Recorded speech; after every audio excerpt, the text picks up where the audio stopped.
Hi, Josh.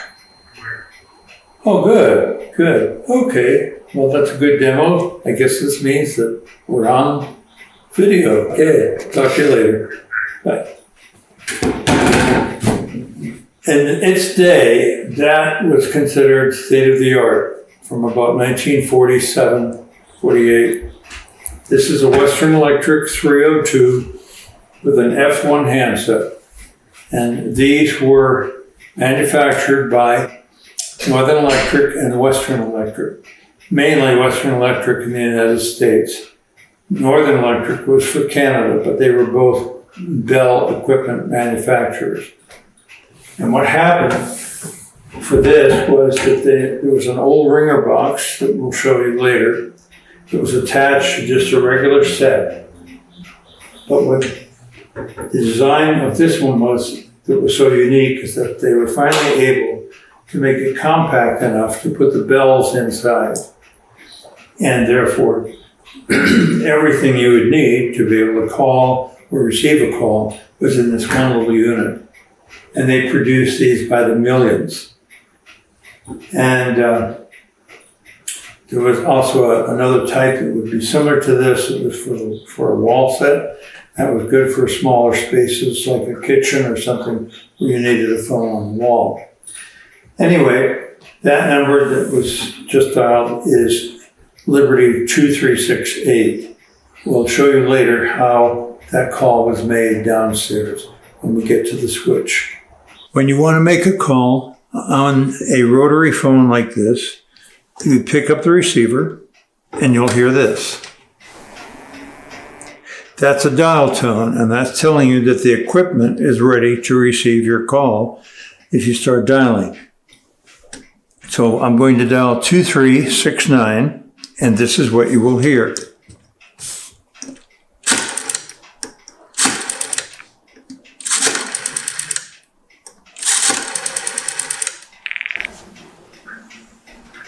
Now you can hear the number ringing, and as you do, we wait for them to answer. Bell Telephone told people that they should expect 10 rings and then hang up, because if the person wasn't there, obviously they won't answer. We'll go for less. In the meantime, if the person you're calling on 2369 is on the phone talking with someone and you call, you'll hear this.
Number, please.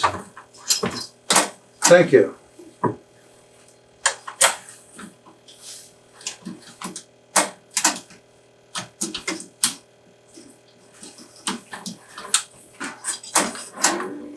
You're probably wondering what I'm doing right now, but Jeff just made a call from line 74.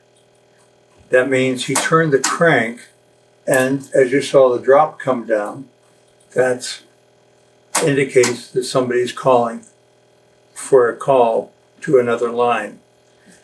And he asked for 21 ring 2. And so therefore I took the other plug, I answered with this, I connect with that to line 21, and I ring 2 rings. Like so. This is the talk key, and this is the key with which you ring. Or I can ring back on his number too, in the same way. And I don't wait to see if they answer. if I need to be ready for another call. So I keep my talk key open on another cord pair in case somebody else were to call. There's somebody calling from 7-2 right now. And so I go in there and I answer, number please. And they would say, I'd like 3 ring 3. Thank you. 1, 2, 3. I go back in on Jeff's call to see if they answered. They're talking, so I leave that alone. I close the talk key. Otherwise, I could put my monitor key down like that and I could go in on the line and listen to their call, but they wouldn't be able to hear me because this would cut off the transmitter. So, but we're not supposed to listen in on calls, and we didn't. We'd get in trouble if we did, unless it was an emergency. So, I keep the talk key closed, but there's a sign on the telephones these days, like the one that's over there on another set, you'll see shortly, that says, please ring off. And you'll hear people use that expression, particularly people who are old, as old as I am. I'm 82 and a half. And 82 means, ring off means when you finish the call, please turn the crank and let the operator know that you're done.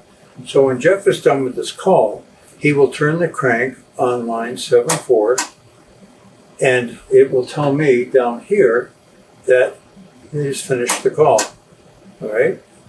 But nevertheless, I still check to see if anybody's talking by going in once in a while with the monitor key. Yep, they're talking. All right, what about this one? They're talking too. Oh. Well, Jeff didn't ring off. There's nobody on the line, so I'll go in on it, make sure, and I just close the monitor key and I say, are you through? Are you through? And there's nobody there, so I take down the connection. Now, if Jeff had rung off, it would have looked like this. Jeff, would you please ring off? So I'll know your call is done. And right there, you see the drop come down, and that's where he's being polite and saying the call is done. I still challenge it anyway, but we refer to it in the telephone industry, and I'd say, are you through? Are you through? Even though he had rung off. Or he might be ringing to get my attention again, and so I go back on the line, and in this case, let's say he wanted to make another call. And so I go in and I just say, are you through? Are you through? And he said, no, I need another number. I'd like 6-4, ring 1-2. All right, I would take the ringing cord and put it up on 6-4, and then I would ring one long ring, line 1-6-4, ring 1-2. That's a party line, and that means that it's people sharing the same line, and they each have a distinct ring for calling or being called. So, let's say the people who have 6-4 ring 2, they would ignore that. So the people who have 6-4 ring 3 or 6-4 ring 4. But the person who has 6-4 ring 1-2 knows that's for them because it indicates 1 is long and 2 short. Okay? I go back in on the line and I say, are you through or are they answering? All right, Jeff says they're evidently not there, but would you try their store at 6-2 and just leave it at that, 6-2. That means that's a private line. There's not a party line ring. So we're the only people on that line. So I'd go to 6-2 and I would ring just one ring. All right, so that's how the ringing was working in those days. Now this is called a magneto switchboard because it operates by signaling with magnets. All right, when you turn the crank, it causes these to drop. It's a positive, negative thing, okay? And I don't really understand magnetism. I'm just a simple telephone operator. And this is how I worked my way through college and afterwards for a while too. And even in graduate school, I was still an operator here and there. This type of board is the kind that got used in the earliest days, a magneto board. And all of the local numbers had to be fitted with dry cell batteries. Jeff will demonstrate the dry cell batteries by opening a case that was at every phone. So Jeff is opening one of these cans that would generally be down on the baseboard or under the phone somewhere on the wall. And those batteries were heavy. They had to be replaced about every 18 months to 2 years at every single telephone.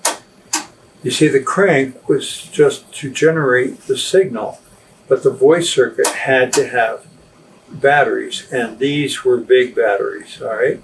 Many times it had to carry a signal many, many miles to get it into a town. Something else about these exchanges were that these smaller towns would have many times the exchange in the town like this. So this might be the hardware store, that might be the post office, maybe 2 lines for the bank, and so on. But you had rural lines that would go out from town. And those many times were the party lines. Now, I operated boards like this in Saskatchewan, Canada, for a while. In fact, when I moved to Saskatchewan in 1971, I would have estimated that about a third of the province was still cranking their telephones, even though the population was just under 900,000 people in the entire province. So it's a huge province. But it was basically settled just in the lower part, southern part, like most of Canada. This board, in fact, came out of a small town in Saskatchewan. I don't know where, but I found it in a pig barn in Wisconsin, and I hauled it back to Utah and got it working. And so I just used simple D-cell batteries for the voice circuit, and that's what Jeff would have had if he called me on that line. Okay, now what they would do from town for the rural communities to connect them, they would often run a line straight north out of town, or northerly out of town, west, east, and south, maybe 1 or 2 each. And they would, any ranches or farms or just homes, anything out there along that road or anywhere near that road would just connect to it, and that would be your party line. So if somebody called and wanted 82 ring 4, that would be a line going out of town, and all the people that were outside the town or even small city would be connected on that line. And you'd know who's getting a call because you could hear their phone or your phone ring when they were getting a call. Everybody heard it. They used to use what they called different frequencies of ringing, so that you wouldn't be disturbed by somebody else who had a different cycle, ringing cycle on that circuit. I don't understand how that worked, but many times you would have a button where you would push before you rang, and it would just send a certain cycle that only the phones on that line that were tuned to that would ring, and it wouldn't bother anybody else. Now you're probably wondering, what would you do at night if you always had to have an operator on the switchboard? Somebody had a heart attack or anything, or fire. Generally, an operator in a smaller town would just roll a bed up next to the board or close by the board, and if anybody called during the night, they would be able to answer the call. You'd have an alarm usually that would go off if you couldn't hear one of these little drops come down. And there was that. Also the factor that many of these towns didn't have these boards in an old office or any kind of building. They had them in people's homes. And I'll show you that kind of a board over here. So I'm going to move over to the other side. In the meantime, these people can go on talking, as long as they ring off. All right, now this is a bigger town, all right? And in fact, where my grandmother lived, our family home was in Searsport, Maine. And they had 2 positions that were just like this. They were joined together. They were a little closer. Thank you. And so Searsport had well over 230 lines, so they needed another position. And so there were two that were identical actually to this particular model. This was an older model. That switchboard that I was just on, that is a Western Electric 1220. And Western Electric was the manufacturer. Actually, that one was manufactured by Northern Electric, which was the Canadian counterpart of Western Electric. They are the ones who supplied the Bell system and American Telephone and Telegraph with their equipment. It was the state-of-the-art equipment. You had other companies come along that made telephone equipment as well. There were many of them. There was Kellogg, there was Stromberg Carlson, there was North Electric, there was Leich, L-E-I-C-H, Electric, and so on. And the equipment might have been okay, but it was always the Bell equipment that was best. And for the most part, you had to be a Bell company to use Western Electric or Northern Electric equipment. Both of these are actually, yes, this was manufactured by Western Electric around probably about 1900. This one would have been probably about 1910, manufactured by Northern Electric in Canada. But anyway, these were the 1240 boards. The 1240s, as you can see, it would be a pretty sizable town. Probably, I would guess, a town maybe about more than 2,100 people. At least Searsport was about 1,900. And they didn't fill up all the lines, but at least they had this for overage. So what we have here, this is a board that I was talking about that could have been in someone's home. In fact, this one was. This particular board was installed in Arlington, Vermont in 1905 in a woman's home. And I have the paperwork on it from New England Telephone and Telegraph, and showing that she had had a contract to have the telephone exchange in her home, which means she and other people who worked at the telephone exchange would, in fact, be working the board and probably sleeping by it too. Searsport, as busy as it was, had an operator sitting there all night, working both positions. But it was an entirely different thing in these smaller towns. She had this in her house, probably in the living room or dining area or whatever. At the end of the Magneto era, all of the Bell telephone companies were switching over to dial service, which I'll demonstrate in a little bit. Dial service meant that you could make your own calls with a rotary dial. But in the meantime, in 1958, she got a letter from New England Telephone and Telegraph, I think from Boston, the headquarters, saying, thank you for your years of service since 1905. We are going to be converting Arlington, Vermont over to dial service on such and such a date, and they'll come and they'll remove the switchboard and all the associated equipment, the frame and the lightning arresters and everything will be taken out of the house. All right. She probably was glad for that because it's a lot of dusting. But in the meantime, also they had these little coils that they had to replace, like in a lightning storm or any kind of a short or anything would happen on the line. And so they would have to go and replace these little lightning arresters and so on, because sometimes they'd blow up. During a thunderstorm, many times you could just watch the drops come down just from the vibration, and they would tell you, do not use your telephone during a lightning storm, or if lightning is threatening anywhere, because it can travel right into your phone, even with a lightning arrestor on the outside of the house, showing where they put it. But I knew a lady in Maine, in Searsport, who had a Magneto telephone, a wall set, like the one, I'll show you one over there in a little bit. And it blew it right off the wall. But they used to get some pretty bad storms in Walden County, Maine.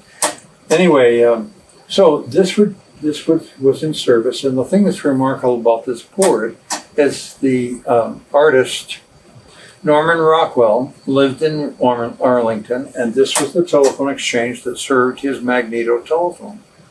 And I don't know which line it was. I haven't been able to locate a copy of an old phone book from those days, which would have indicated his number. But this is what the central office would sound like when you were working. And let's just get a close-up here of what it would be like when these drops would start coming in. Because some days it would get very, very busy in the telephone office, and you'd have to have both operators working on both positions. So it could look something like this.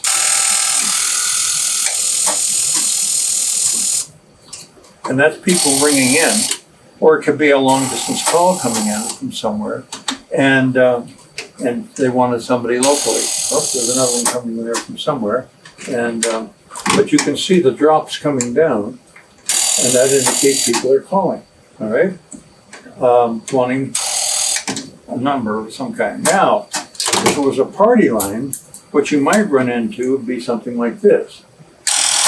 Okay, you'd hear a double ring. What that meant is that the person who was calling on that line was calling somebody else on the line, so the call wouldn't have to go through the central office. So if I were operating a board like this, which I had in Deerkirk, Indiana, and Imperial, Saskatchewan, and a few other places too, where I sat and ran a magneto board, and they were fun. Okay, especially hearing the old line noise and everything else. You knew they were the old lines. Anyway, you'd see a line or hear a line do this, and it would be, well, that meant that somebody on that line, let's say their ring was 2, all right, their party line ring, they were turning the crank themselves to call the person on that line whose number was 1 long, 2 short. Okay, that'd be 1, 2. All right. And so we would just leave it alone, put the drop back up because it didn't have to come through the exchange. So anyway, that was what it was basically like in the early telephone offices, and actually right up until the mid-1980s in a place like Bryant Pond, Maine, which was the last magneto telephone exchange in the United States. No, correction. Yeah, it was an independent company. That was the last magneto exchange in Maine. It was a private one in somebody's house, and they had a 2-position board. I don't know if it was Kellogg or Stromberg Carlson board, but it was similar to these. And there was a great little video that was put out there called Save the Crank. It was the exchange that wanted to have, they signed a petition locally, the locals did, to keep the crank. They didn't want to go over to dial service because they liked the fact they could chit chat with the operator and find out where somebody went last night and what was showing at the movies or anything else. Or the operator should do this. Let's say a call comes in, and there's a call there right now coming from 6-5. So I'll answer it and say, number please, and they'll say, Dave, I need George Patrick. Would you ring 118? And I'd say, wait a minute, I know he's not home right now. I just saw him over at the post office. Do you want to talk to him there? They'd say, oh yeah, okay. So I wouldn't have to call his number because of the operator. I knew everything that was going on and where people were. And I just saw George go into the post office, and I said, okay, I'll ring him up at the post office, which is 62.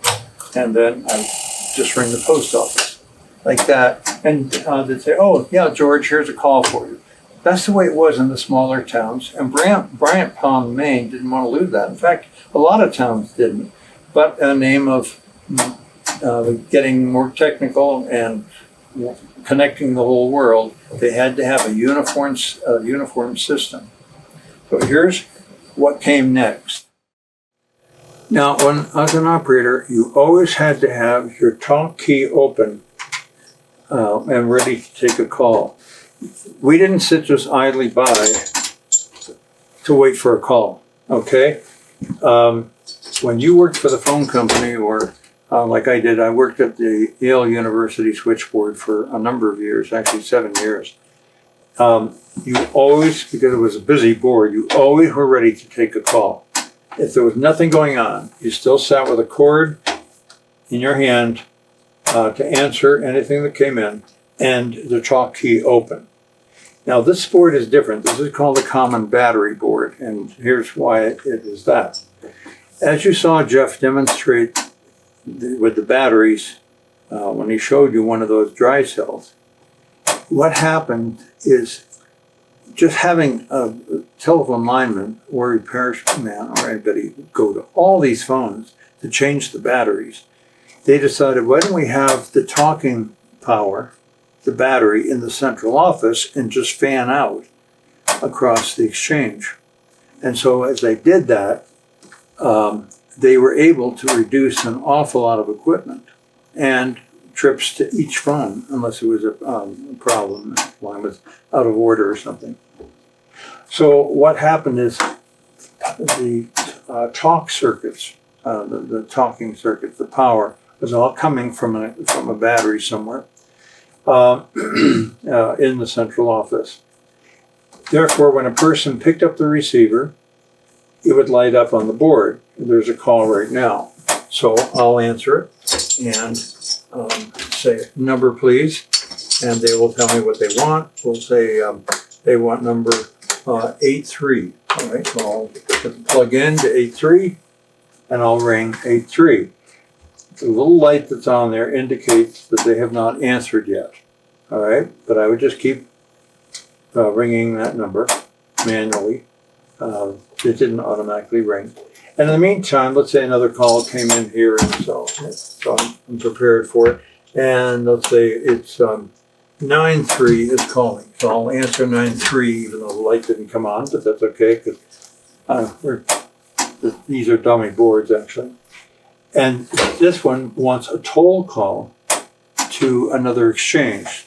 That means we refer to it as trunking. A trunk line was something that connected two exchanges. All right? So they wanted a trunk line to call another exchange.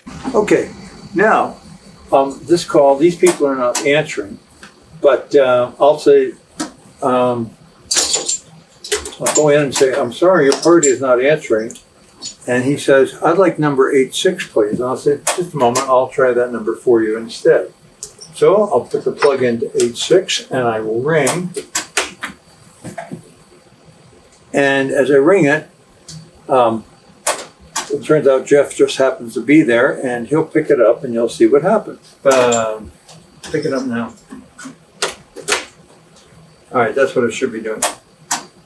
All right, so now here's another call. And Jeff is going to make a call now from 86. And he picks it up and I say, oh, and of course, not being very good at my job, I wasn't sitting here with a cord ready to answer, but now I'm going to answer and I'll say, number please, and Jeff will say, I would like to call call Elkwater, and that's that magneto exchange that I demonstrated earlier, actually the board right there behind me, where we first started. And I'll say, I'll ring the operator in Elkwater.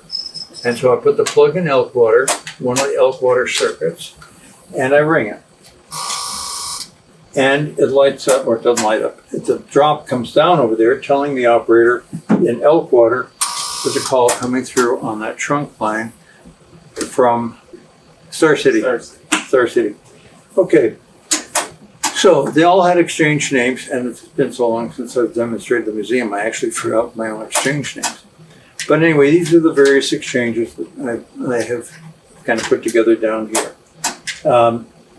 When the call is done, I'll have to supervise this, and these are called supervisory lights, okay? That lets you know whether or not they've hung up. And it looks like Jeff hung up, and I just go in and I challenge it, and I say, are you through?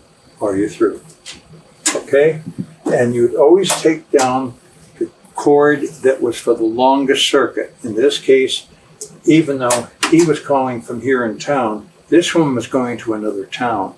And we will always want to free up those circuits first because there are only a limited number of circuits between towns. So we take the plug out and wait for the next call. All right.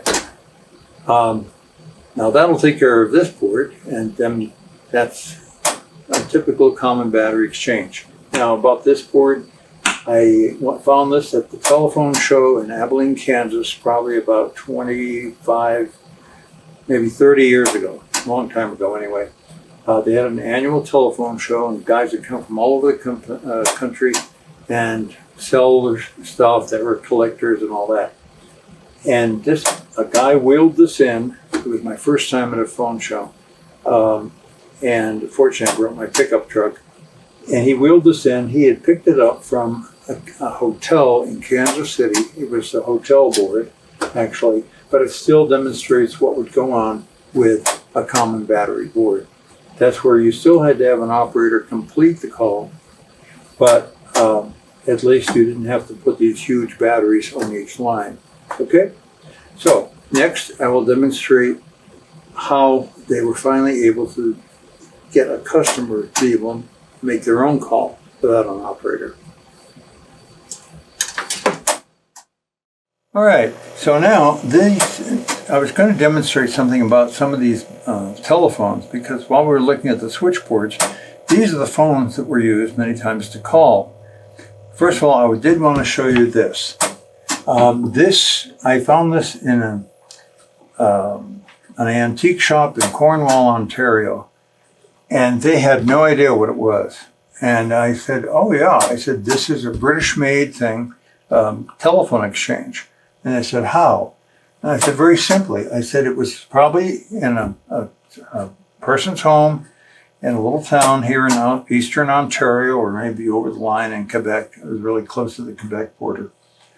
And I said, it could have also been in the maybe the local general store or whatever it was, but whatever. You had telephones that were connected to these lines, and there were 10 lines on this exchange that were available. They probably had one or two to call outside the town to what we call a toll center. I'll explain a toll center later. But the locals would turn the crank and a drop would come down. I'll give an example right here. This telephone is connected to that exchange, and so when I turn the crank to make a call, there's the flap comes down, or the drop is proper language, on line number 5. And that means the operator then would see, oh, somebody's local is calling here, and they would put the plug in, the corresponding circuit right there. Well, many times this will drop down, there's vibration, and they would take the receiver up, like so, although it wasn't as modern as this, and they would open the talk key like that, and there was a talk key and a ring key for each of these. So this could handle up to 3 calls. And just say, number please, or they would just name the person. Okay, Harriet, what do you need? And they'd say, I want to call I want to call 6 ring 4. And then they would take the plug in there and close the talk key, hang up, and then they would take the ring circuit and ring 4 rings to be able to, for her to be able to talk to somebody on what was obviously a party line. Okay? When she hung up, which hopefully she would, you'd see the number 5 drop down again, and they would either challenge the call, or maybe if they were lazy, they would just figure she's done talking, and they would take down the connection. By the way, you always held the plug by the sleeve. You never pull the plug out this way. I was told by an old-time Bell operator who, she knew her stuff. She was good. And she said, there are very delicate wires in here, and you could lose your job if the chief operator or a supervisor saw you pulling out a plug like this. You always held it by the sleeve. All right? All right, so that's what a little exchange like that would have been. Now, this is the third phone I ever got when I was 11 years old. Got this one from the telephone supply company, I think it was called, Telephone Engineering, something like that. It was in Simpson, Pennsylvania, which still didn't have dial telephones at that time. It was 1954 when I ordered it at 11 years old, and it cost me $7 of allowance money that I saved up, and that included the shipping. And this is an 1892 Western Electric 5-bar magneto. Okay, And so when you wanted to make a call, you would turn the crank like this and then pick up the receiver and talk. You had to have the receiver on the hook in order for it to ring and to send the signal to the operator. And to show you what's on the inside, this is the way they call it, a 5-bar magneto. The keyword you want here is, say, open sesame. There it is. Okay, got it. And here are 5 magnets lined up in such a way so that it will generate alternating current back and forth to make the phone ring, like so. And the reason it was so tall was because they had the dry cell batteries that you would have seen in another part of this movie video. They had them sitting down here. They're pretty tall, and those would have to be changed all the time by the telephone repairman coming out every 18 to 24 months to change them on every single phone in the system. So it got to be quite tedious. Those are ordinary D-cell batteries that I'm using on there just to give it talking current. Okay, it's connected to this old switchboard up here. So I'll close it. And of course, for anybody who might want to use it in the future, I will put this back on to ring off when you finish the call, so the operator will know that your call is done. Okay, this is my way these days at almost 83 of raising Cain. So to make it a lot easier, they started making these smaller boxes, and these were made by both Western Electric and Northern Electric in Canada, which supplied the Bell system. Okay, and this is what they sounded like. Same thing. That, by the way, was my first phone when I was 11. And then there was another one I got. I don't see it here right off. It was my second phone, and then that was my third phone. And then after that, it kind of grew as telephone companies were getting rid of their old equipment and going over to dial service. Anyway, they had these phones and a battery box right down there. There's an example. And that's where they would put the dry cells, just so you didn't have this big monster on people's walls. We had a lady who had a phone just like this on our line in Searsport, Maine. Ida Gray, her number was Searsport 82 ring 3. We were ring 2, she was 3 rings. And a lightning storm hit one time and blew this right off the wall. And we thought the lightning protectors would have taken care of that, but evidently that bolt was a little too strong, I guess, for the protectors. In time, they wanted to start having what these were called subsets, because you had a phone that would go with it, so you'd be able to talk, like for example this one. And this was the subset. This one was made by Northern Electric in Canada. And these types of boxes, they were everywhere throughout Saskatchewan and the Canadian prairies as well. But these subsets would go with a phone like this. And this is what they call a desk stand or candlestick. And these were even better than having that in your office or your home or whatever, because it could sit on your desk. Okay? Now, the Europeans had already developed having a receiver and a transmitter as one unit together. And that's why they were called French telephones or French receiver, when they had both the transmitter at the bottom and the receiver at the top. So you could just hold it like this instead of one of these where you had to hold this and talk into a candlestick. This is a Western Electric 202 with an E1 handset, and we always specified that this one is different. When they first came out with these, probably in the early 1920s, this was a round base 202, and so you only needed a subset with it for the ringer, And if it was manual with a crank, like the magneto ring boxes, that generally had 3 magnets in them, that was called a 3-bar box. Then you just lift this one, and after you cranked for the operator, and then when you finished, hang up and ring off. Or if you were on a manual system where it would just light up, you just lifted the receiver and waited for the operator to answer. And when you finished, you didn't have to ring off. You just hung up. Then, over time, they changed the design to this. And this is the same thing, Western Electric 202 with an oval base. And it speaks for itself, and this one had a dial on it. This is why this one is unique, is that this was the phone that was in our apartment when I was born.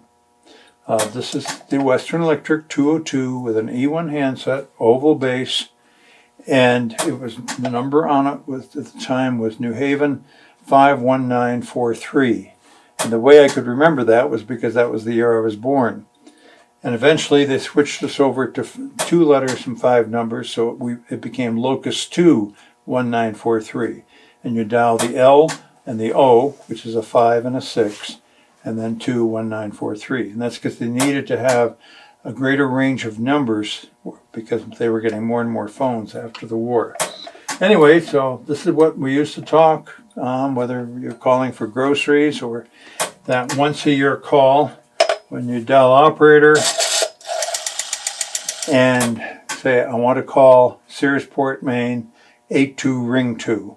And by the way, operator, that goes by way of Belfast, Maine.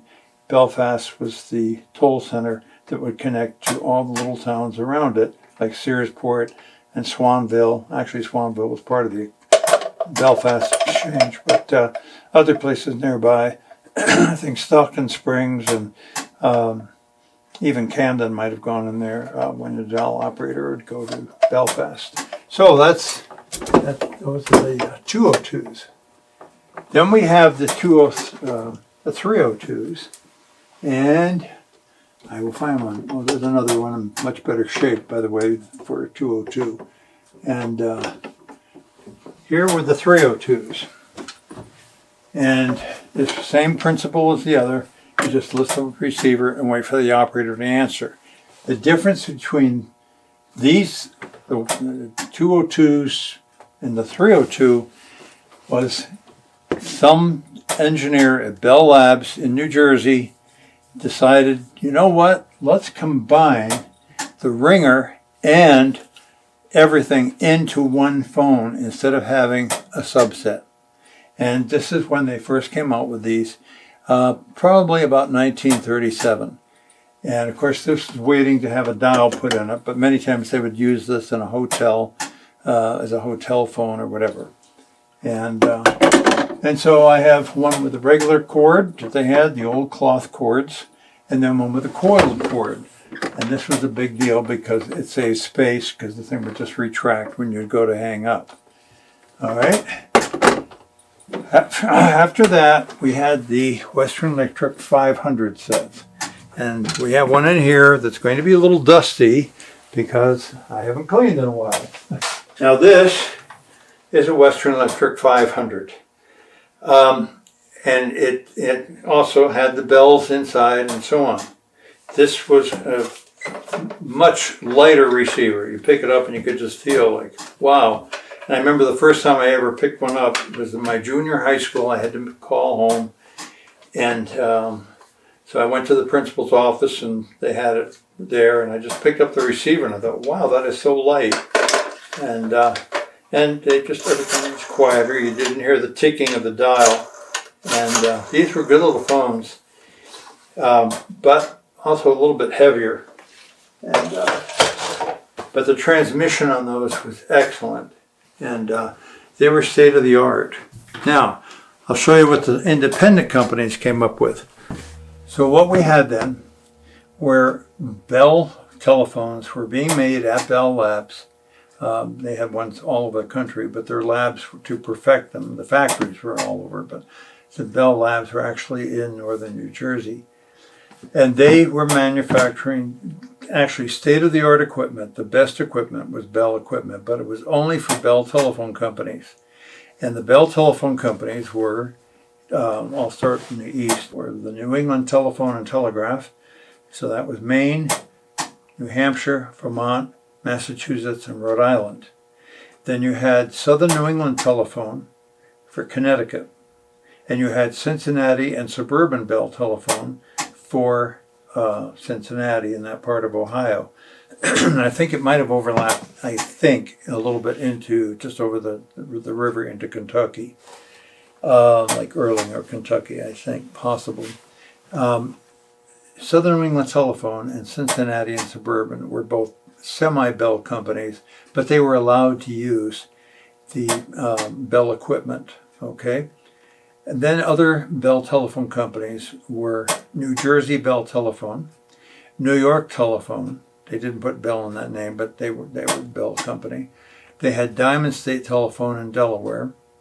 They also had Bell Telephone of Pennsylvania. Then they had the Chesapeake and Potomac Bell Telephone Company of Virginia. That's a long name. They had the same long title, Chesapeake and Potomac Bell Telephone Company for Washington, D.C.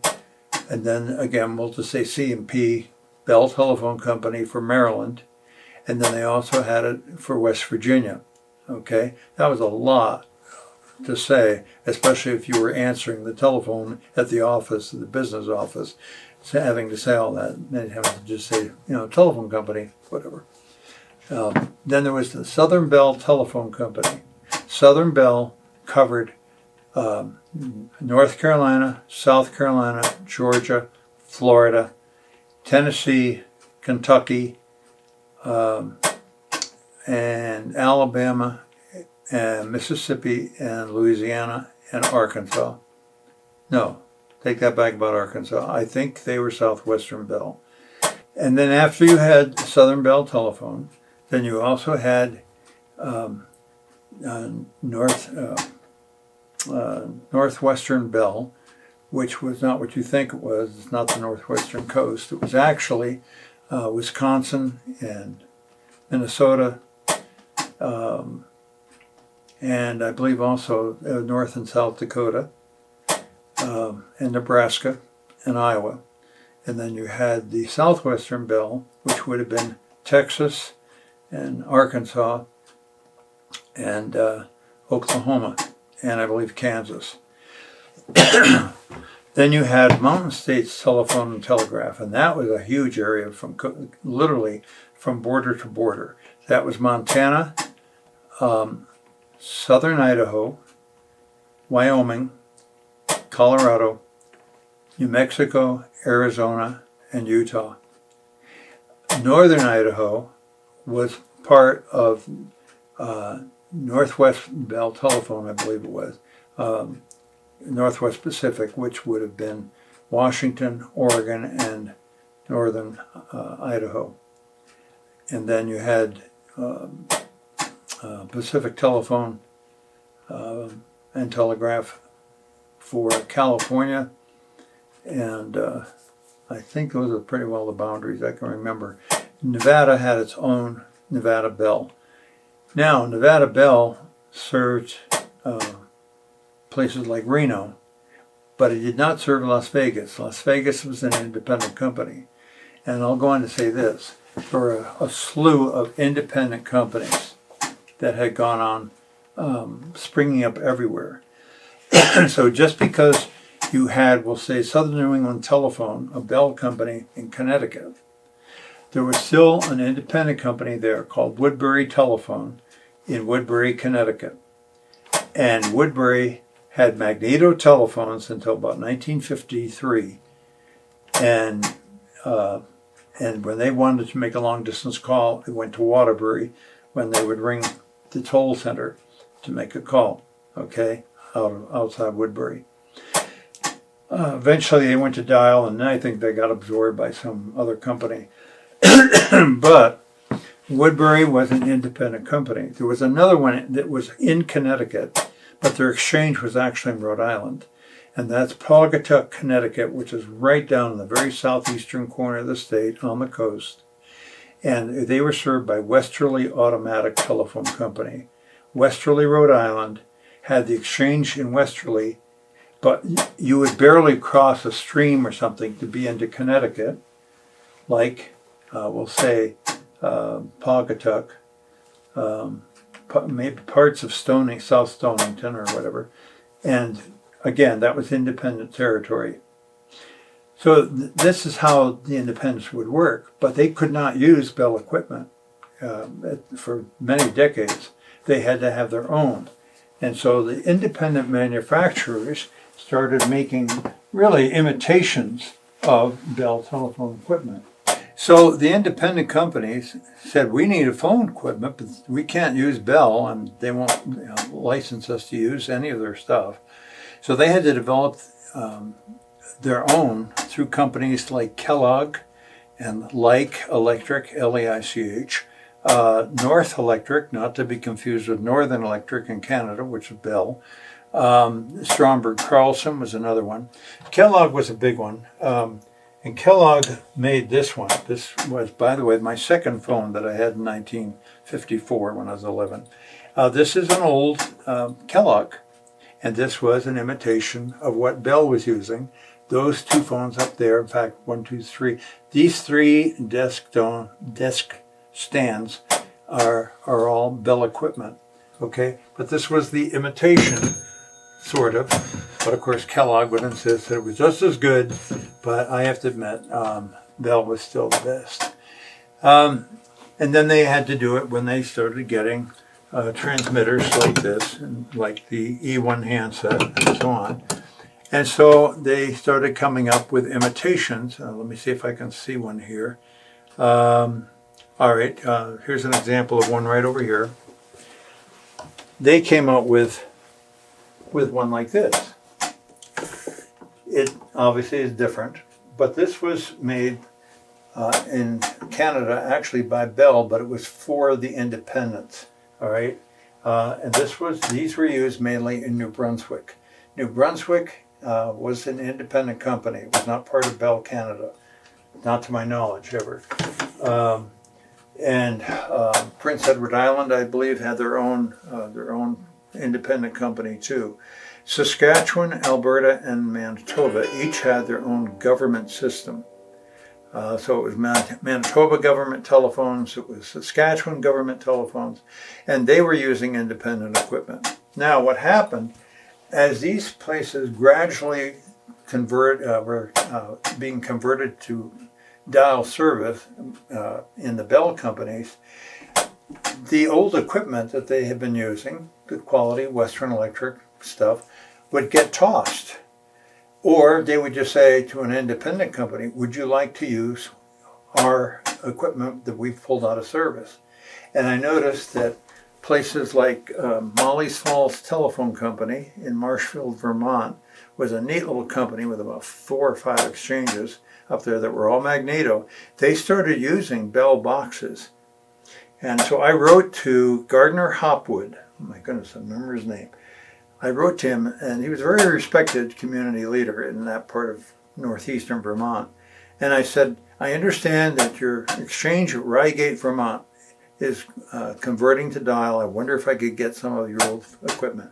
And he sold me 7 telephones, ringer boxes, and the phones for 50 cents each, okay? And I was delighted. And he shipped them down to Connecticut, some freeway, St. Johnsbury Transport, I think it was. And they had already started using Bell equipment until they went to dial. In fact, I can point out to you some of these. This one came from Marshfield, Vermont. Actually, it came out of Groton, Vermont, their exchange there. They had exchanges like, I remember they had Peacham, Vermont, and Reigate, and Cabot, and Marshfield, and I think there might have been one more, and I don't know what it was. I think something like Grangeley Mills or something like that. But these phones that you're looking at here were the ones he had sent me, and they were all Bell equipment. And so I thought, wow, that's pretty cool. All right. and they still sound wonderful. I love the sound of these. Yeah, they're great. Okay, this one has the bigger bells in case it were in a garage or mechanic shop or on a farm where the farmer needed to be able to hear his phone ringing. And now, one other little note I'll talk about here. Here's a Western Electric round base 202, okay? But they gave it a better transmitter without the cup, and this is called an F1 handset, okay? And again, if you want to make a call, you make sure nobody's using the line, and then you like that, and ring, and pick it up, and the operator will answer. Okay. And by the way, this was the design that they were talking about. That's an actual one from Europe. That's from Denmark, right there. But here's what the Americans did to imitate it. And this was, like, wow, this is so much easier than having to hold a receiver and get up close to a transmitter. So there we are. Now, I was talking about that. It's a Western Electric, I think they call them a 317, that particular 5-bar magneto. Well, Kellogg had to come out with something similar, and they had this. And this one is probably about as old. This was probably about 1891 or so. But these phones, they were 3-bar magnetos, and Kellogg put them out for the independent companies. And I've watched old things on TV and sometimes in photos, and you'll see these show up. I remember one time it was a Western movie, and they were showing a bar scene, and there was a telephone, a wall phone at the end of the bar, and it was one of these. And it's an old Kellogg 3-bar, which again was for the independent companies. And I thought to myself, that is a really neat looking phone. And so I was visiting somebody in Arizona who had a lot of old phone equipment available. And I saw he had one of these hanging up in his barn. And I bought it from him, brought it home. He tested it out to make sure it worked, and it worked. The only problem with Kellogg was when you turned the crank, it didn't ring. The ring would happen at whatever you were calling. It would happen at the switchboard in town or whatever. But I had it in my kitchen upstairs for a long time, and it looked really cool. But the problem was people wanted to be able to turn the crank and hear something. And so they would, and it would just be the sound of turning a crank. That's what I loved about the Western phones, Western Electric, is because you'd hear the bells ring. And that's what people wanted to hear. So I swapped them out, and I put another bell phone up there, a 5-bar magneto. Actually, no, I'm sorry, 3-bar, actually. And this one, I just brought it downstairs and left it there. It was supposed to go up here, but right now I'm in no condition to try to do much of anything like that. So anyway, you will see these in a lot of old movies. And when you do, you'll say, I remember Dave Roberts talked about that in 2006. What is this? 26. Yeah. That's a pretty old phone, just like me. Okay. This telephone right here is an old mine telephone, M-I-N-E. This is what they would use in a dangerous location where you would have need of a phone that wouldn't easily break in a fire or a collapsed mine or anything else. And that is a pretty hefty phone. When I turned the crank, it would come in over there on the Elk Water Exchange. This one came out of Alberta, and this is what they were using on Alberta government telephones. Alberta government had lines that went out from some places, and I don't really understand how they did this, but you could ring locally by hitting a button, and it would ring the Magneto Exchange in town. But if you wanted to call a place that had dial service, the operator could patch it through to a dial line. Let's say you wanted to call into Calgary or Red Deer from a remote place. The magneto operator would just put it in, and you would get a dial tone, and then you would just dial the number from there and just dial right through the magneto exchange. She did that by cutting off all the battery and everything by throwing the back switch away from her. Okay, like that. And then you could just call a place with the dial service. When you were done, just hit this, turn the crank, and then she would know to take down the connection. Notice it said she, and that's because most of the operators, just about everywhere, were women. It was because men didn't have the patience to be operators, but some of us did, and I loved what I did. I was the only male operator in the state of Connecticut, and I loved it. Okay, and fortunately, Yale University was progressive enough at the time that they didn't mind having a male operator from 1962 to 1969. And at that time, we cut over to a whole different computerized system, and that's a whole other story. All right, now I will demonstrate what happens when you don't have enough women to operate switchboards. Okay.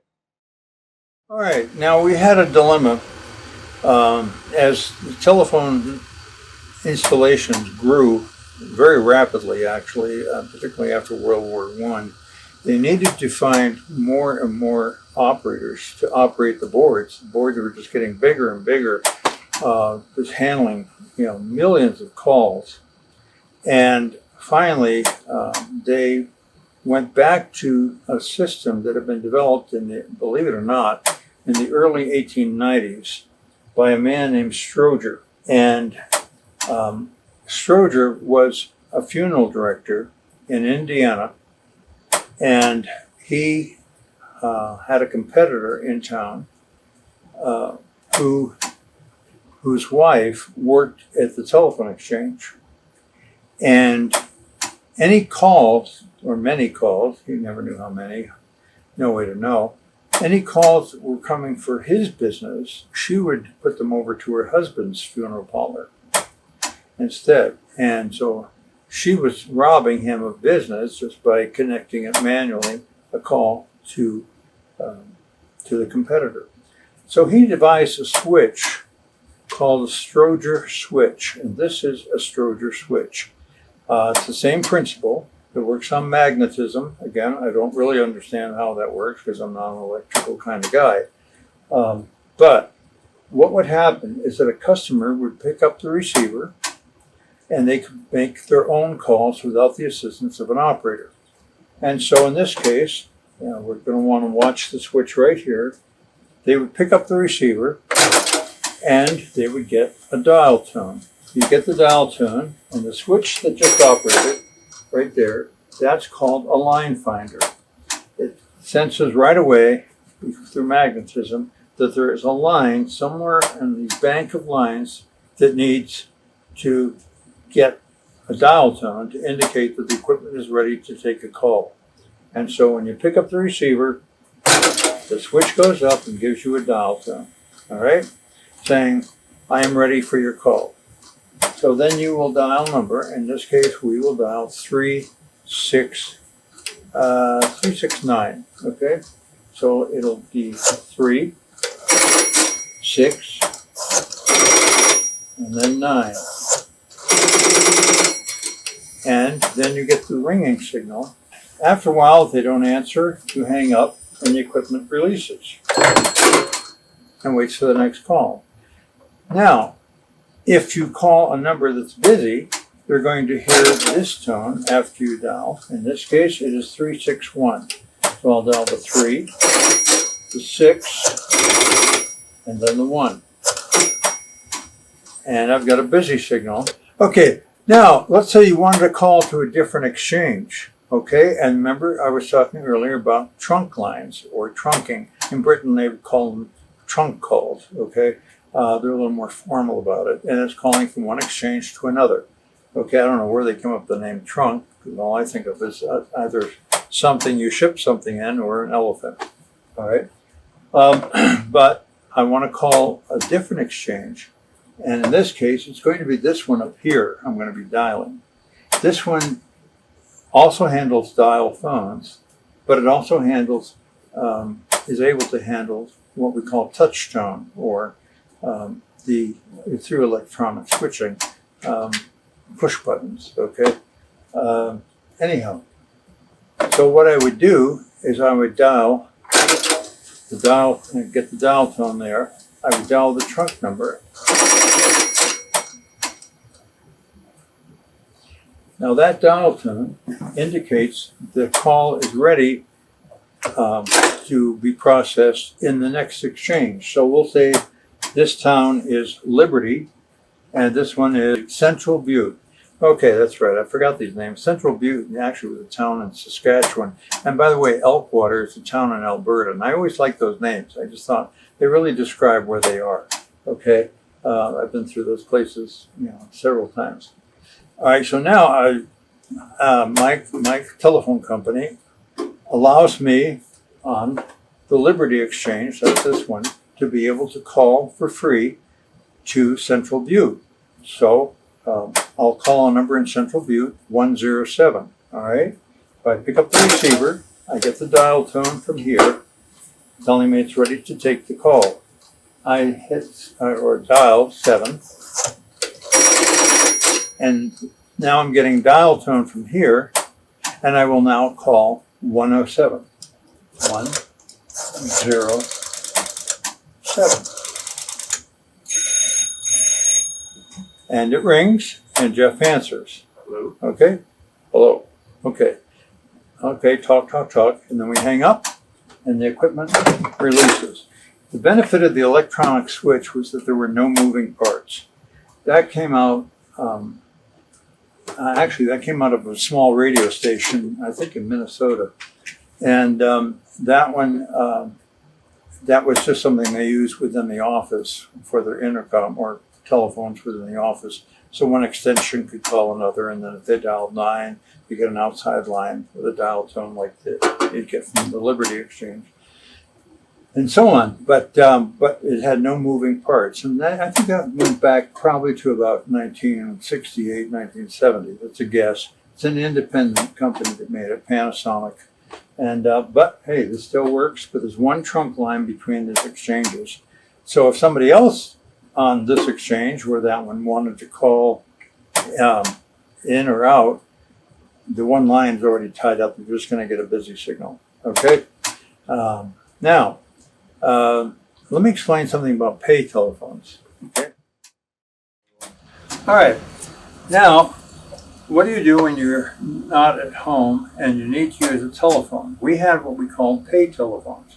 There's a more modern one over there, modern in the sense that was more commonly used everywhere in North America. But in the meantime, this one was in the old days with the manual exchanges. How would you make a call?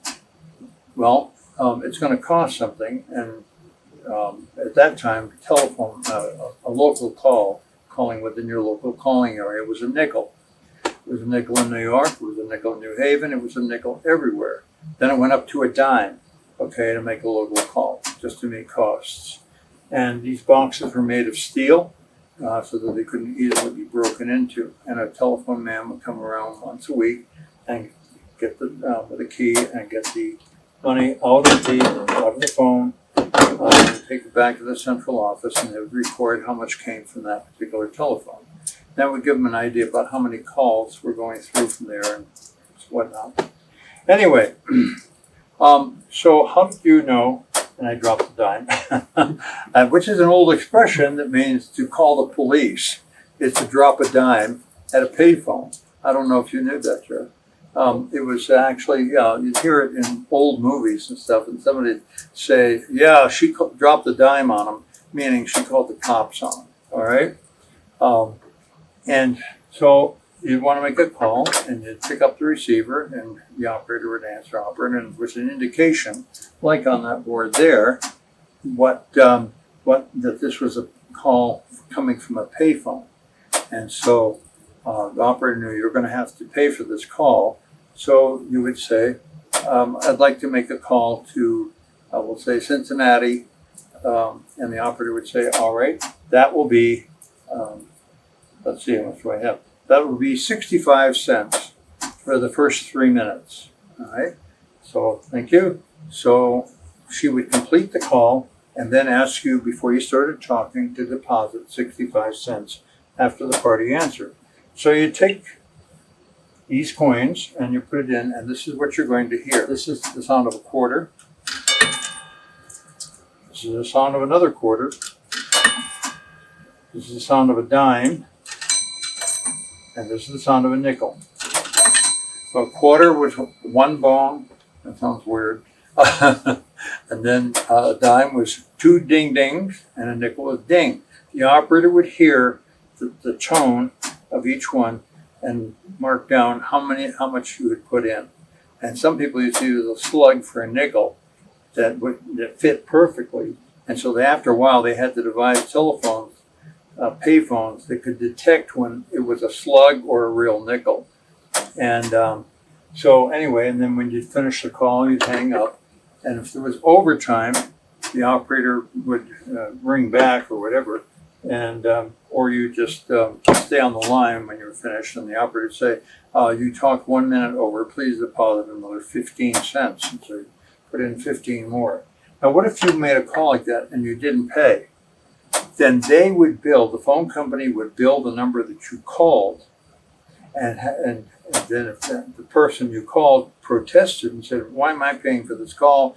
Because the person who called you on that day, and we have a copy of the toll ticket, the person didn't pay from a payphone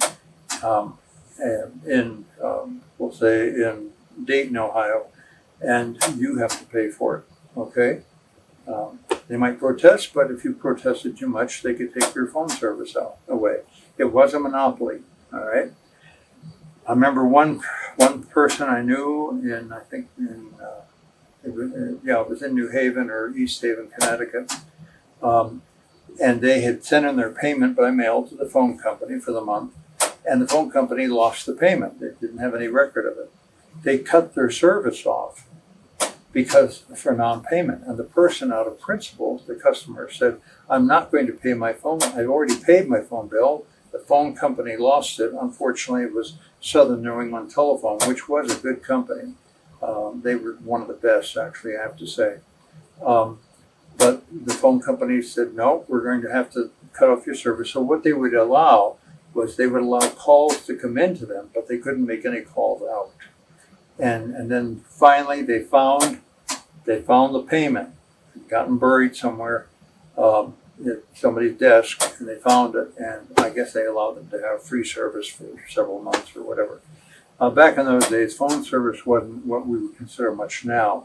For a magneto telephone, like any of these that you see in Maine, I think it was about $2 to $3 a month for telephone service, at least back in the 1940s and 50s, which was a lot of money, especially in the Depression. That was a considerable amount.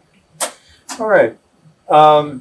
I think that pretty well covers the issue about payphones. So let's look at an inward board. All right. Now this would be sort of a typical inward board. An inward board was when operators were calling into a city and they couldn't access a number for some reason locally. They had to call you, and you would complete the call. For example, operators could only ring at one time from one town to another, okay? Or ring to a toll center, which I'll explain later on a toll board. But they would ring to the next town and so on and so on. Then finally, when they allowed, or not allowed, but when they developed a system by which an operator could dial a telephone in a distant city and just make it ring automatically and not have to go through a series of operators to make the connection, what they would do is they would just put in a circuit for a place and ring the number. Okay, so we'll find an empty circuit there, and we'll say that right now we're getting a circuit to Denver. And it's like they have a dial tone in Denver, even though they might be here in Salt Lake City. And they would just open the top key or whatever and start dialing the number as though they're in Denver. It's just a 7-digit number, and that'd be it. And it would ring. Okay, fine. And they make out a toll ticket, whatever. However, in this case, what they were doing at an inward board is they were handling calls that an operator, not even an operator, could dial. They had to be connected by an operator closer to the place. For example, let's say this is Salt Lake City, and there's a little town called the one nearby. Let's say Magna. Okay, Magna doesn't have dial telephones yet, or it does now, of course, but they didn't. Let's say they didn't have dial telephones, so you couldn't dial into Magna. It had to go to an operator in Magna. So Inward would answer a light that was coming in from somewhere. We'll say this one, and answer it and say Salt Lake City, and the operator at the other end calling would say, "I need a number in Magna 241." Say, all right, so they would ring the operator in Magna, like that, and then Magna would answer and say, operator 241, okay? So they say thank you, and they would ring for you. Or maybe if the call was coming in and from somewhere, we'll say, there's one, all right, and they would answer and say Salt Lake City, or just Inward, and they'd say, I need Magna 3141, which might be a dial number, but you can't access it. That has to be done locally by an operator in Salt Lake. So you go to a Magna circuit and you dial 3141 like that, and it would just start to ring, and you'd close your circuit. In the meantime, here's a call coming in here, and I'll say Salt Lake City, and they might say, operator, I'm having trouble reaching St. Louis. Do you have a circuit open for St. Louis? As a matter of fact, let me test. I would tip test the circuit like this. There's a St. Louis circuit there. I just have one. All right?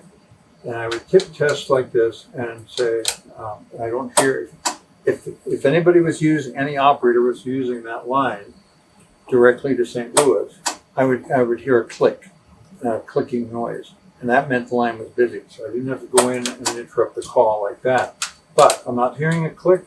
I go in and I ring St. Louis for them, or maybe I can even dial the number in St. Louis for them. But I just say, actually, I'll ring because the St. Louis Inward will answer, and that's how the Inward boards basically work. There was a lot more to it. You'd have to handle wire chief numbers and all kinds of things. Now, over here, we have a directory assistance board, and this is different. This is something that most people have no idea now what this would be. I found this in my grandmother's attic in Maine. They had taken it with them, and up there in 1932. This is the phone directory for New Haven. Why they wanted to take it to Maine, because they only called New Haven maybe once or twice a year. But they were living out there in the country, and sure enough, here it shows the rates in New Haven, okay? A local call is 5 cents, all right? If you call Wallingford, Seymour, or Derby, it's 10 cents. And you can see how it radiates all the way out. So to call Hartford, it's 30 cents, okay? Now remember, in 1932, the Depression was on, and 30 cents was a lot of money. But that was to be able to get a long-distance call up there, all right? And for 3 minutes, and so on. And they put the rates right here at the beginning, just to give you an idea of what rates were across the country, okay? And here is a sample. Wow. So, let me explain what these are. In this directory, you have this. You're in New Haven, and you want to call Philadelphia. All right? So you look up Philadelphia, and they just give you a sample of all these cities across the country. You look up Philadelphia, and in 1932, during the day, if you call, it's 80 cents for the first 3 minutes. All right? That was a lot of money back then, okay? If you call in the evening after 6 p.m., it's 70 cents. If you call really late at night, it was 50 cents. And if you were calling a specific person, it meant that the operator had to tie up the circuit that whole time until that person picked up, and then they would start charging you once the person answered. And you're saying, is this George Smith? And he'd say, yes, this is George. All right, your party's on the line, go ahead. Then they start timing it. But because of the time they might have to wait, you compensated by doing this. They charged you $1.15 for 3 minutes, okay? And that was at any time, all right? And so there it goes. Now, look up a really expensive one. If you wanted to call from New Haven to San Francisco, right here, your rate during the day was $9.25 for 3 minutes. That was a lot of money. And you would know you're on a long distance call because they sounded far away. If you called in the evening after 6 o'clock, it would be $7.50 for 3 minutes. The really late night, when they say late night, they're talking about like probably from about 11 o'clock until about 5 a.m. It would be $5.50. And then, of course, to person, $11.50 just for 3 minutes, okay? And so it went. So you could look up all of your rates here and get a rough idea about how much it would cost you if you're going to call your Aunt Gertrude in Alabama, and for a 3 minute call, how much would it be to Birmingham? Well, it just happens to be $3.50 during the day, $2.80 in the evening, late night $1.90, and of course if her husband Ralph answers and you really want to talk to Gertrude, Ralph answers and says, well, okay, this is a person call to Gertrude. So Ralph picks it up. Well, she ain't here right now. Okay. So if you hang up, you didn't have to pay for the call because you couldn't get a hold of Gertrude. All right. If she did say, yes, this is Gertrude, right there in that call to Birmingham, you'd be paying $4.50 for 3 minutes. All right. That's roughly how it worked. Now, how people would cheat is, let's say they wanted to just let them know that they were that they were okay, or that they had arrived, or something like that. What you might do is, we'll say, Jeff Rada would never do this, but I'll just say somebody. Let's just say my name is Adolf. Okay, Adolf Luxinger. All right. I don't know an Adolf Luxinger. Hopefully there isn't one out there watching this. So I'm Adolf, and I want to call and let my sister know that I got back home okay. So I would put in a person call to my sister's number in Philadelphia and say, I'd like to make a person call for Adolf Luxinger, all right, in Philadelphia at this number, even though he's in New Haven. And she would pick up the receiver, and the operator would say, I have a person call for Adolf Luxinger. Is he there, please? Oh, no, he's not here right now. Thank you. That would be how she would know that you made it home okay, and you just cheated the phone company out of all that money, whatever hour it was. Okay? And so that was the kind of fraud that the phone company was facing all the time. So anyway, that'll give you an idea about the idea on how the rates worked. Now, this directory actually is pretty good, because what it's going to show you, it has exchanges for New Haven, Brantford, Clinton, Guilford, Madison, Milford, and Orange. If you go through the directory, it gives you the Bell Systems policies and so on, because it was a semi-Bell company, and then it shows you how to dial a dial phone, all right? But then it says how to use the manual telephone.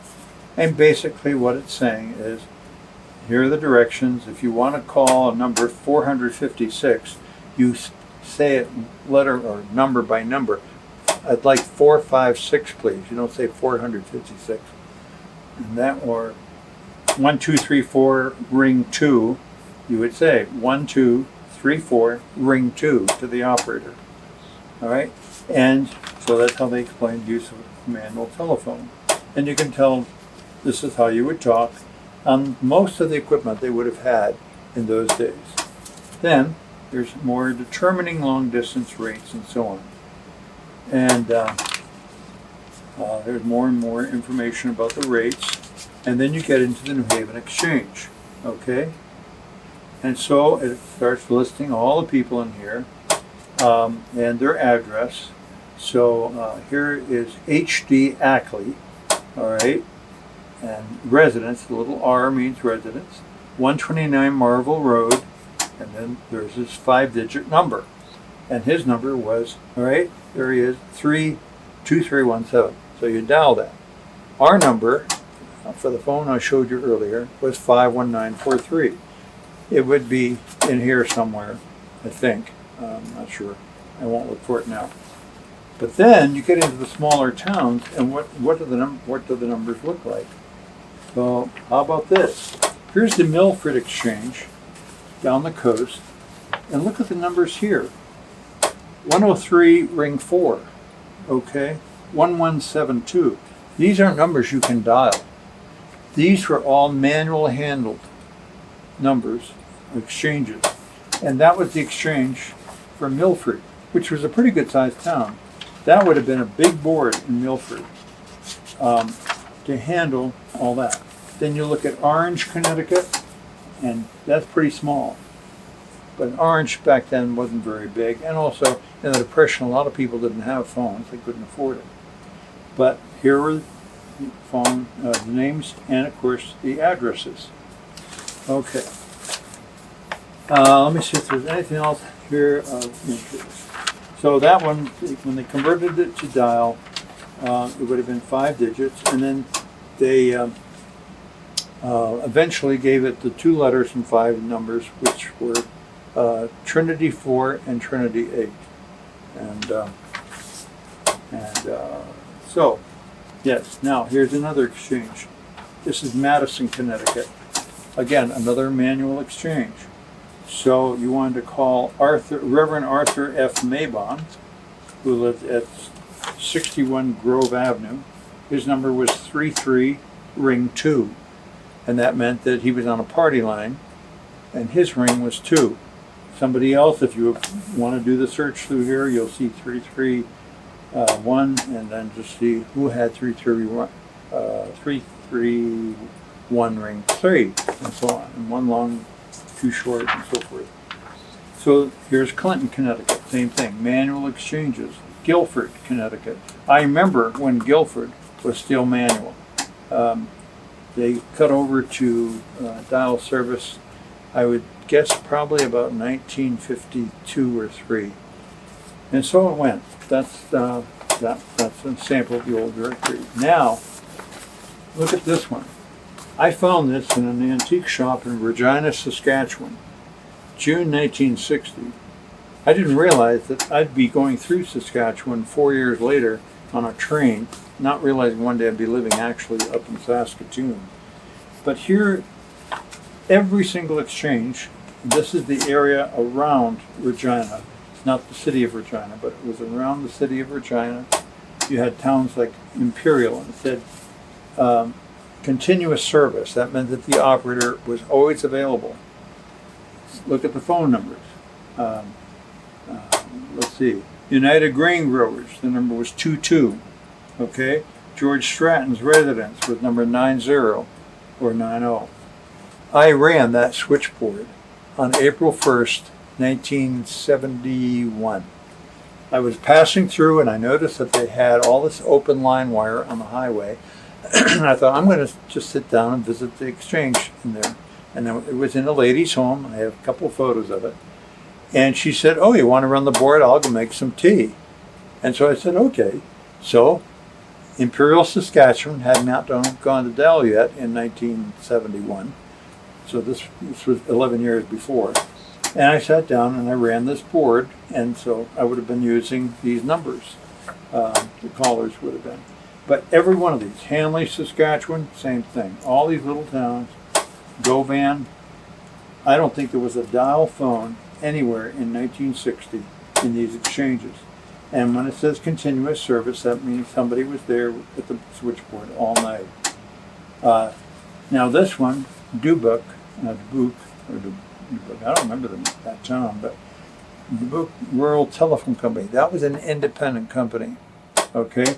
So their equipment would have all been independent manufactured. Let's see if there's another town. Dilkey. Dilkey was an independent company, probably run out of somebody's living room, okay, with a switchboard. And Dilkey, eventually they went to dial service, but Saskatchewan Government Telephones was exactly that. They were a government system that went in and they said, we're going to take out all these mom and pop exchanges and we're buying you out. And we're going to convert everything over time to dial service. And the last one they converted was an exchange that was only open a few hours a day at Cumberland House, Saskatchewan. And that was an Indian reserve up toward the Manitoba border, very eastern swamp country up north. And they converted that about 1977 to dial service. And at that time, all of Saskatchewan was now owned by the government, the phone system, and was now dial service. And they could even dial each other. You didn't have to dial the operator to make a call for you. So I'm really glad I found this just now. This was a bit of an accident. Now, there's also something else we call the Yellow Pages. And I'm going to just show you what those were like. If you wanted to say you wanted to find a dry cleaner, okay? And I'm back in the New Haven directory, 1932. And we used these directories right up until, I don't know, I think gradually they phased them out. But we'll look up the Yellow Pages. Now, it's hard to tell because it's an old book. These were the white pages for the listings of customers, just residences, and it listed businesses. But the Yellow Pages were where to buy it, okay? And they would the business would take out advertising and put stuff in the Yellow Pages. For example, the Wilson H. Lee Advertising Agency on Meadow Street in New Haven. And there was their phone number. And for the size of the ad, they paid more. Or some of these you had here, for example, architects. All right? Go down the list here, all these different architects, and you get to Westcott and Mapes. Well, they have bold print. You paid more to have your listing in advertising in the Yellow Pages to have bold print. And so that's, they'd pay a bit more for that. Ash removers, okay? Well, David Krivitsky on Ward Street, that's called the Old Hill area of New Haven, he evidently could afford a little bit more and put his listing in bold. So your eyes are going to go to that first before you see anybody else here except maybe J.D. Whitfield, who will do ash removal. Remember, in those days, you're talking about a lot of coal furnaces that people had to shovel the coal in, and somebody had to get the ash out sometime. So anyway, here's a big ad. That would have cost them a pretty good bit. A two-third page ad for the Run Bacon Engraving Company on Orange Street in downtown New Haven. And it even shows a picture of old New Haven. And that is an old picture because there's a lot of bigger buildings there in the background, and that building's gone, that's City Hall to this day. I love it. Anyhow, and this is a classic. I've thought about sending it to the Historical Society in one of these little towns in that area before I die, just that they'll have this for their own personal history. Okay? And I hope that explains directories and long-distance charges.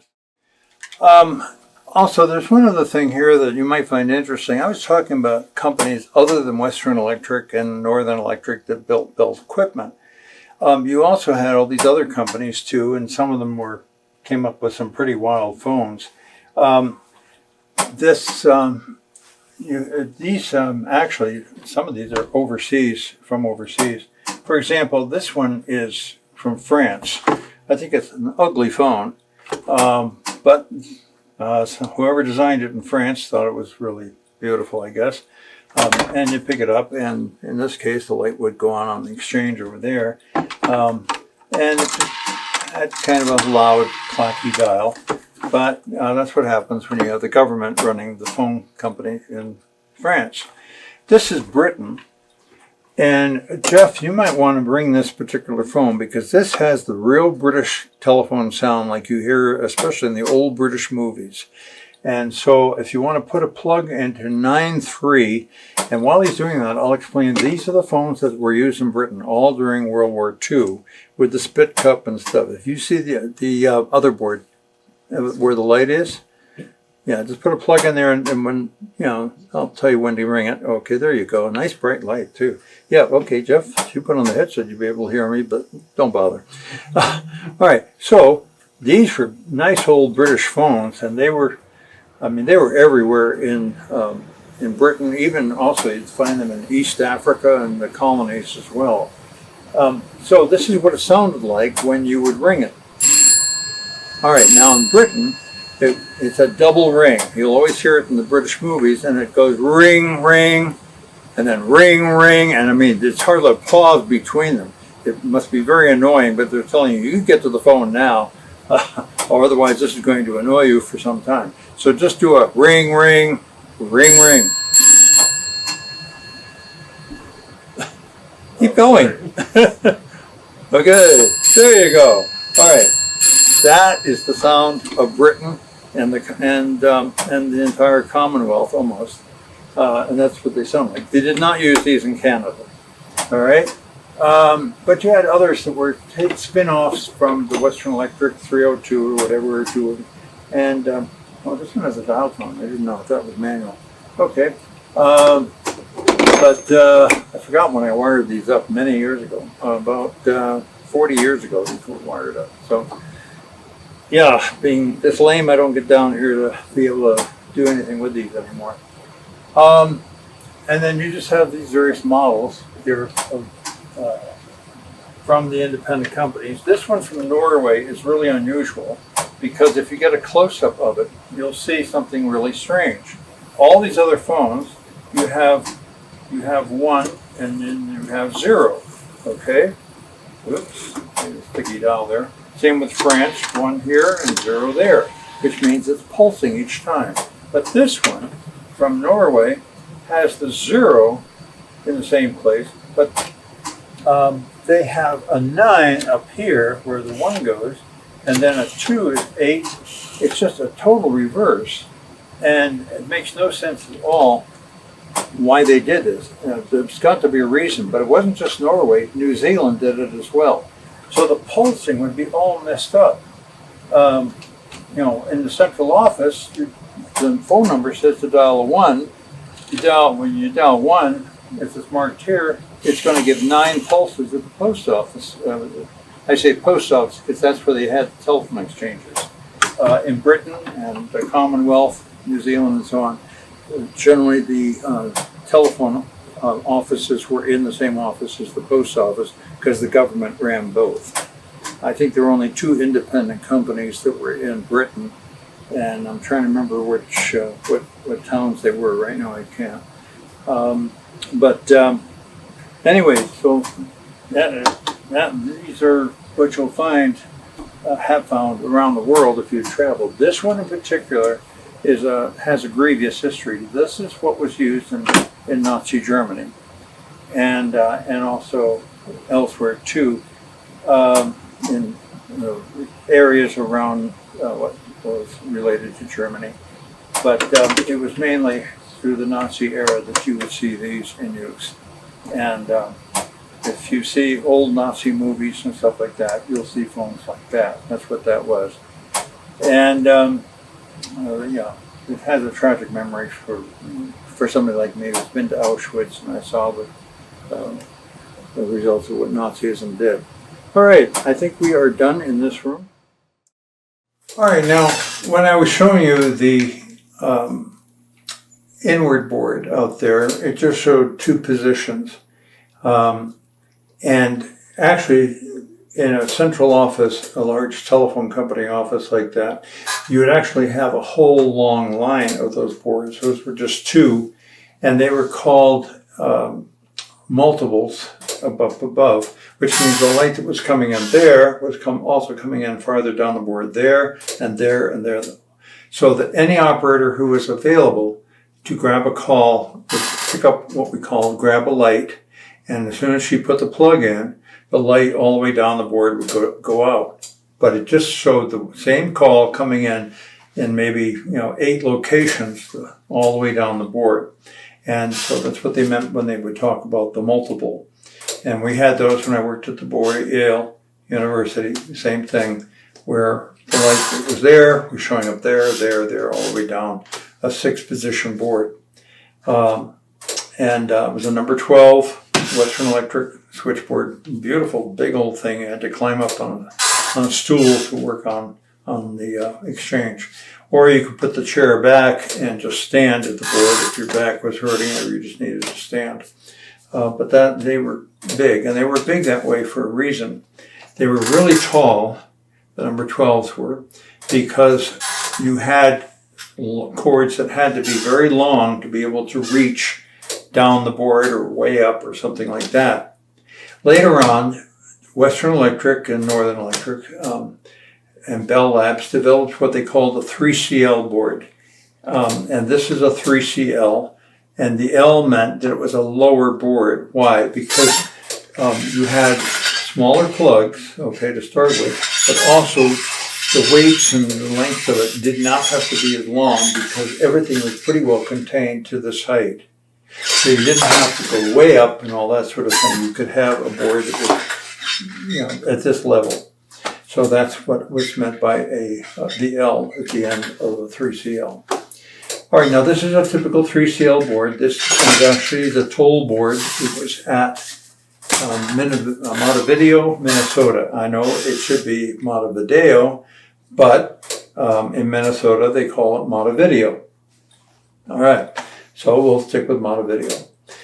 Montevideo was a toll center. What is a toll center? I will show you. A toll center would be something like this. You have exchanges around a city, okay? You have the city, and then you have all the suburban towns around it.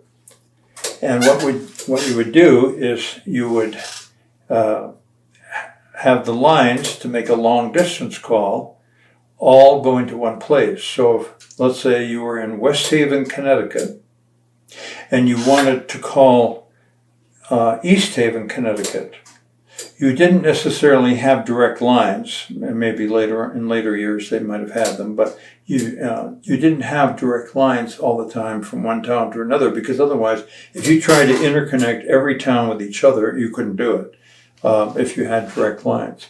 So rather, you would have a toll center, and that would be a city that was central to much of it, and not always right in the middle, but central.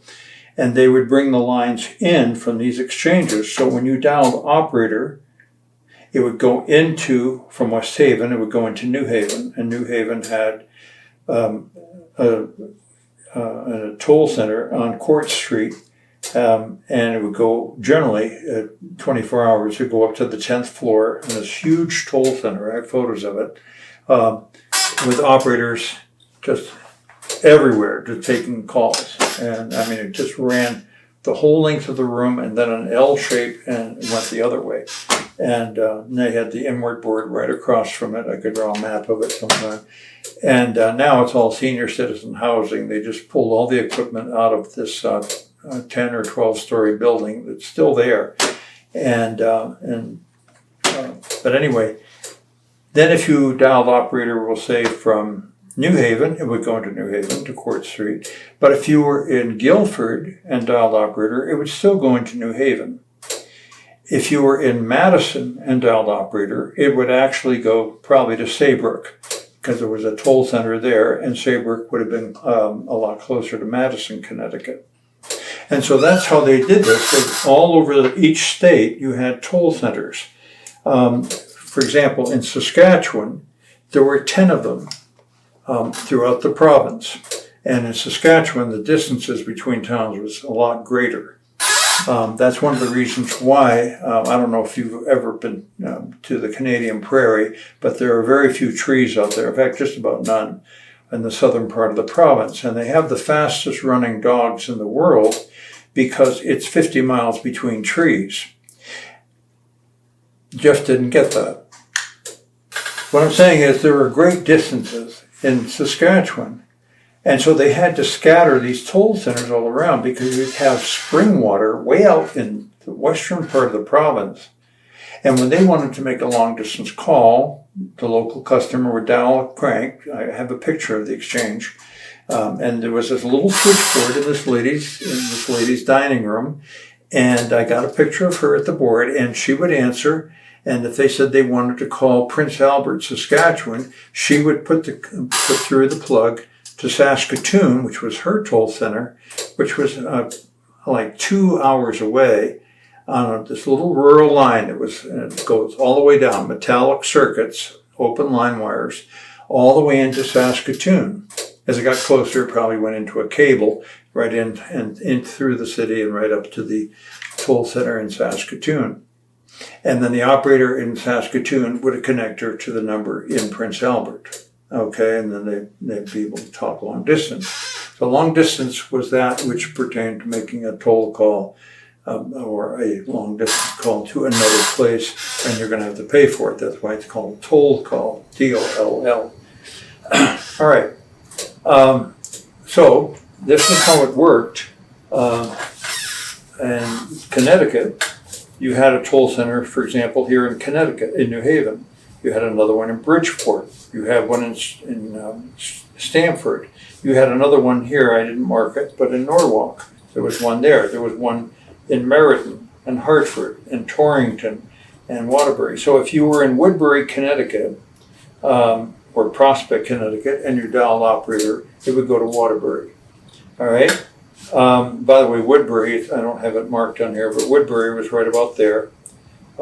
And Woodbury was the last magneto telephone exchange in the state of Connecticut. They cut over to dial about 1955. It was an independent company and was not part of Southern New England Telephone. And so they had to use independent equipment like Kellogg or something other than Western Electric. And I started collecting about 1955. And when I heard that they still had crank telephones in service in Woodbury, I wish I had gotten out there to see it before they cut over to dial service. I did finally go out there back about 1995 or so, stopped in, and I asked the local historian or library, whatever, about the old telephone exchange that they would have had and the magneto telephones. And she said, we have no recollection of any of that. Well, some of the really old people in town might remember, but I wouldn't know where to find them. So anyway, so that's an example of toll centers, okay? And if you were away from these cities and dial operator to make a long distance call, it would be all grouped in this one place and then shot down to another location where it would be processed to go wherever you were calling. Now here's how that worked. The entire state of Connecticut, as well as this part of eastern New York State, when a call went out to go, we'll say, to Colorado or Idaho or somewhere, it would go to a Bell or an American Telephone and Telegraph, AT&T, processing center that would process it to send it on its way across the country. And so if I was calling from New Haven to, we'll say, Joe's, Colorado, Joes, okay, the operator would look up the routing for it, route and rate, and the operator in route and rate would should say route and rate, and the operator would say, I need a routing for Joe's, Colorado, all right, which is a tiny place out on the plains in eastern Colorado. And so the operator flipped through her directory and said, Joe's, Colorado, operator, there'll be 303 plus 121 plus. What that meant was 303 was for Colorado, and at that time the entire state of Colorado was one area code, 303. And then 121 would have been Denver inward, because Joe's was so small that they didn't have a way that you could dial directly into the town at that time. And when it was magneto, you'd have to go through an inward operator to get it, okay, to get a number there. And so I called because I heard that they were cutting over to dial service. I saw it in a magazine that they were going to have dial phones, and as a result, they would be getting rid of their old Magneto system. I wanted to know if they had any old phones they could sell me.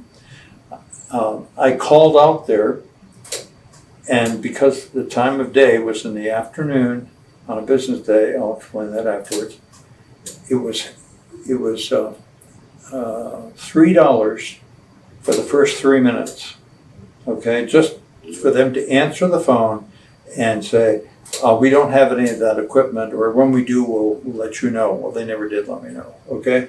But in the meantime, I spent $3 of my allowance money in 1958 to call out there to a town that had to be switched by way of an operator in Denver, and that was it. Now, that call would have been sent from New Haven to the AT&T processing center in White Plains, New York. In White Plains, they gathered all these numbers that were being sent all over the country and anywhere, actually, and they would shoot it out from there. So it was a regional toll center for that part of the Northeast. So if you were in Hartford or Albany or Poughkeepsie or Waterbury, Connecticut, or any of the places, it would all be processed through White Plains, New York. Why White Plains? That's the suburbs, exactly. Because the city was so congested to the south that they put the toll center for the big toll center for the operators actually was in White Plains, move it out of the city, but it's still nice and central to Albany and to Passaic, New Jersey, and all those areas, probably within 250, 300 miles in those directions, okay? And you had these processing centers all over the United States and Canada. I worked as an operator for a short while in Sherbrooke, Quebec. Again, had to speak French on the job, and that's an example of when you'd answer, in Quebec, you'd answer a light like this and say, "Intervalle long distance," or you'd say, "Téléphoniste bonsoir," or "bonjour," or whatever, and that's how you would take a call in Quebec. But anyway, any calls that were made to the toll center in Sherbrooke, Quebec, would go 98 miles into Montreal. And that was the regional center for that part of Canada. So everything in that whole part of Canada was going into Montreal to then be shot across North America or even overseas. And by the way, speaking of overseas telephones, there were certain points, depending on where you were calling overseas, that handled that. If the call was going to Europe, the call went to operator 348 in Manhattan. 348 was the operator for international calls. It was down on Canal Street in Lower Manhattan. I got to see it. I went in there, I wrote them a letter, and I said, I'd like to come see the long distance calling out of Canal Street. It was beautiful. I mean, it's just these boards, and here were the circuits to London and Paris and Rome and Stockholm and all that. You'd have all these circuits going there that were going by undersea cable and some by radio. All right, but radio at times could get a little touchy. The undersea cables were wonderful. All right, if your call was going to Cuba or Latin America, it went by way of Miami. That's where the international call went there. If it was going to Asia, it would go to Oakland, California, the call would. And then Oakland would process it for Australia or Singapore or wherever. It wasn't until many years later, I would say about 1969, yeah, it would have been 1969, when I was working at the Yale switchboard, and I had a call come in, and this operator was clearly an overseas call coming in, and this operator said, I said, Yale University, and she said, hello, she said, this is an overseas call from Kuala Lumpur. And she said, do you know where that is? The operator asked me, and I said, yes. I said, you're in Malaysia. And she said, yes, I'm in Malaysia. And I said, did you just get connected to the international cable that they just put across the Pacific? And she said, we just got turned on and connected this week. What it was is that they had built this enormous cable service that was being done by laser. Okay, by laser beams was the means of communication from the California coast through to Hawaii and Midway and all the way across the Pacific to connect Japan and South Korea and Hong Kong and the Philippines, and they were just working their way down Southeast Asia. And when she called, that was the first week that they had just gotten the cable connected all the way now to Singapore and to Kuala Lumpur. That was incredible in days when you had to rely on radio circuits that were terrible. I would get calls still coming by radio from Rio de Janeiro coming in, and I'd answer a light, like that, and just put the plug in. The Yale University, and this operator might say, "Hello, this is Rio," meaning Rio de Janeiro. And then the fade would come in, and then all the static, and then the voice would come back roaring at you. And sometimes you could not get a call completed. And it was usually because of sunspots that were affecting international calling. And the worst places for that were definitely Brazil, parts of Asia, and Africa. Also, calls that were being routed to Africa had to go through, if they were going to the British Commonwealth, they were routed through London. And then if they were going to any of the French-speaking colonies, they went through Paris. And so you'd have to get an operator in Paris to connect you to Senegal or to Ivory Coast or any of those other places. And that was all handled by each of those government exchanges. There is one more thing about trunking I should point out. I drew a map of Manhattan and parts of adjacent New York City, such as the Bronx, Queens, Manhattan, Brooklyn, and Staten Island, and of course here's the Jersey coast. All right, this is Midtown Manhattan. This is Lower Manhattan. Lower Manhattan had all these exchanges, big exchanges, that were down there because it's the financial district, and because of the financial district having so many long-distance calls going out, they had tons of lines going all across the country, direct circuits to Oakland or Seattle or to Denver, wherever. They had all these out of necessity, but the problem was at night and on weekends, when the stock market was closed and investment houses and all that, the lines were just sitting idle. They weren't doing anything, all right? Handling very few calls because nobody was down there. Lower Manhattan was not primarily residential at all. And not until you got up toward Canal Street, you started to get more apartments, but that's also a lot of businesses there, restaurants. Chinatown was right off Canal Street, same thing, Little Italy. And so as you would go farther north in Manhattan, you'd get the residential areas. Therefore, places like Midtown Manhattan had a lot of businesses, Grand Central, all that, and everything. But they also had a lot of apartments, a lot of them. And so you had a lot more residences that would be making calls from their apartments on things like Mother's Day and Christmas or Christmas Eve. Those were the busiest calling days on the calendar.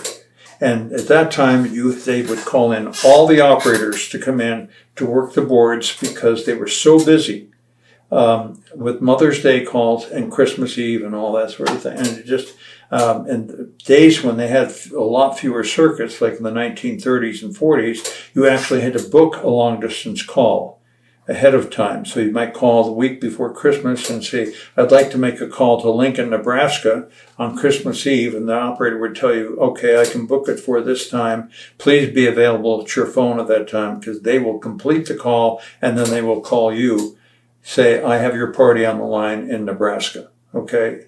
And they would encourage you to keep the call short because there were thousands of calls waiting and you only had just so many circuits to complete them. And remember, in those days, everything was very much in the 30s and 40s and even well into the 50s, open line wire metallic circuits, okay? As they had more cable and then they started to introduce carrier and microwave, they could increase the number of circuits, but again, circuits could fill up very fast and get busy. Well, here was the problem with New York City. On those heavy calling times, like Mother's Day and so on, they only had so many circuits for long distance out of Midtown Manhattan. Or Harlem up here, and those were the monument exchanges, were the exchange names there. So what they would do is they trunked a whole lot of trunking down to Lower Manhattan, and they were able to utilize the long distance sending equipment in Lower Manhattan at the busiest times of the year, like Mother's Day. Nobody's down there at Mother's Day working on Worth Street or Wall Street or anything. And so they would just use the long distance circuits that were there by the thousands out of the old exchanges like Worth 6 and Worth 9 and Bowling Green 5 and all these exchanges in Lower Manhattan. Rector was another one. And exchanges like Rector 2, Rector 3, Rector 4, Bowling Green 2, and so on. And they would just have all these hundreds of exchanges. That's how they were able to do telephone traffic, by routing it through offices that were quiet. Now, all right, the exchange names. What you would have is exchanges like, for example, Chelsea 2, 1600. That's an actual exchange that would be in Greenwich Village in Lower Manhattan. Okay, Watkins 4, that was also Greenwich Village. Monument 5, that was would be a number in Harlem. As I explained from the telephone directory in the other room, you always dial the first two letters, Chelsea, so in this case you dial the 2 and the 5, and it was just understood, that's how you did it, okay? That makes no sense to anybody today because we've gotten rid of the exchange names, and New York City was one of the last places in the country to ever get rid of the exchange names. There was this sentimental attachment that New York City had with numbers like Pennsylvania 6 1000. Why? That was the number for the Hotel Pennsylvania on 34th Street and 7th Avenue. And you had these exchanges that were famous. They'd even make movies that would use the exchange names. And so when there was a movie Hitchcock put out, Back Window, okay? And he said his phone number when he made a phone call was Chelsea something something, okay? Well, that was the exchange in Greenwich Village. So an operator would hear Chelsea, they'd know exactly where it was in Manhattan. I did. Okay, if I heard them saying Gramercy 9, 1400, okay, I'd know right away. That was East 13th Street in Lower Manhattan. And that would handle all the local lines there. All right, and there were more than just that one exchange. It could be Gramercy 6, Gramercy 9, Gramercy 5, and so forth. All right, now, what was troublesome is because New York City was so attached to their exchange names that they had a couple that reflected, one in this case that reflected the local culture and history, and that was the exchange Schuyler, okay? And so the Schuyler exchanges were confusing for people who weren't from New York. Why? Because Schuyler, it was not spelled SK, which would be a different number on the dial, okay? It was spelled with a C. Schuyler was an old Dutch name, just like New Amsterdam and other names in Lower Manhattan or in Manhattan, which was originally settled by the Dutch, okay, after they bought it from the local Indian tribe for $24. So if you said to somebody who didn't know, somebody out of town on the phone, you said, yes, you can call their number, they're at home now, their number is Schuyler 65431, something like that. You had to explain to them that it was SC and not SK because they were using the old Dutch spelling. Another one was Yukon, and I remember sitting on the board where when people from the Yukon 8 exchange on the Upper West Side of Manhattan dialed operator, it would come in on the board at Canal Street. I don't know why they would send it all the way down to a toll center at Canal Street, but they did. Okay, but it would go in there. But you had to tell people who didn't know how to spell that Yukon required a 9, not a U, okay, which would have been 8. All right, so Yukon 8 would actually be 988. All right, so that's how the old numbering worked on that. Now, the area codes, you had, for example, 212 was for all of New York City at that time. Now it's just for the Bronx and Manhattan. And part of that reason is because you have Monument in the northern part. Where's my New York map here? Monument are the exchanges in Harlem, but you have Mott Haven just over here in the Bronx. Well, they both are using MO, okay, as their exchanges. And so therefore, what was in Manhattan actually was linking this part, putting lines into the Bronx as well. So when people were picking up their telephone in the Bronx, if their number was Mott Haven, which was a locality in the South Bronx, if they picked up the receiver, they were actually getting a dial tone that was coming out of Harlem, okay, probably from around 125th Street. So that's why to this day, 212 is still just for Manhattan and the Bronx. The rest went to 718. That would be Queens, Brooklyn, and Staten Island. But when I lived in New York City, everything was still 212. All right, back to the map, the chart here. If you dial 212 versus 202, here's how the equipment understood it. Once you dialed the 21, it knew right away it was going to go to either New York for 212. If you dialed the 3, it was going to LA 213. 214 would have been St. Louis, and then 215 would have been Dallas. Philadelphia. My bad, and so on. 216 would be Cleveland, and so forth. 217, I think, was somewhere in Indiana. So it wouldn't know where you're calling until it got to the third digit of the area code, and then it could zero right in for, we'll say, 213 to Los Angeles, and that would be downtown LA. All right, you didn't have to go very far out of LA before you were out of the 212. You had 312 was Chicago. All right, 303 was Denver and all of Colorado. 514 was Montreal versus 504, which would have been New Orleans. All right, and but the equipment was picking it up as you were dialing. If it was long distance, and you could now do what they call direct distance dialing, you would dial 112, and that would tell the equipment that it was going to be a long distance call. It was going outside the local calling area, and then you dial. This case, we'll say. I'll shorten it here. It'll be easier. You're dialing 307. As soon as you dial that, it knew right away it was going to Wyoming, and the entire state was Wyoming. Okay? The entire state was 307. And then you dial the local number in Wyoming. Let's say this is a Cheyenne number, 3521949.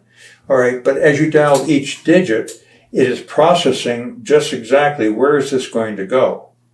And so you dial 112, it says, oh, this is long distance. It shoot it into the long distance exchange. That would be the toll office in the toll center near wherever you lived. If you were in West Hartford, it would shoot it into Hartford. 112 would tell it it's going into somewhere long distance. As soon as I dial the 3, okay, it's where it's going to go from here. The 0 says it's going outside Connecticut. And so is it going to be 301 for Maryland, 302 for Delaware, 303 for Colorado, 304 for West Virginia, 305 for Miami, 306 for Saskatchewan, 307 for Wyoming, 308 for Western Nebraska, or what? Okay? And therefore, as you dial each digit, it is reducing where the call is going to a locality. And as soon as you dial the 3, the 5, and the 2, it knew right where that exchange was going to be in the state of Wyoming. So this was incredible technology. All right. Now, how they came up with these numbering plans were just amazing.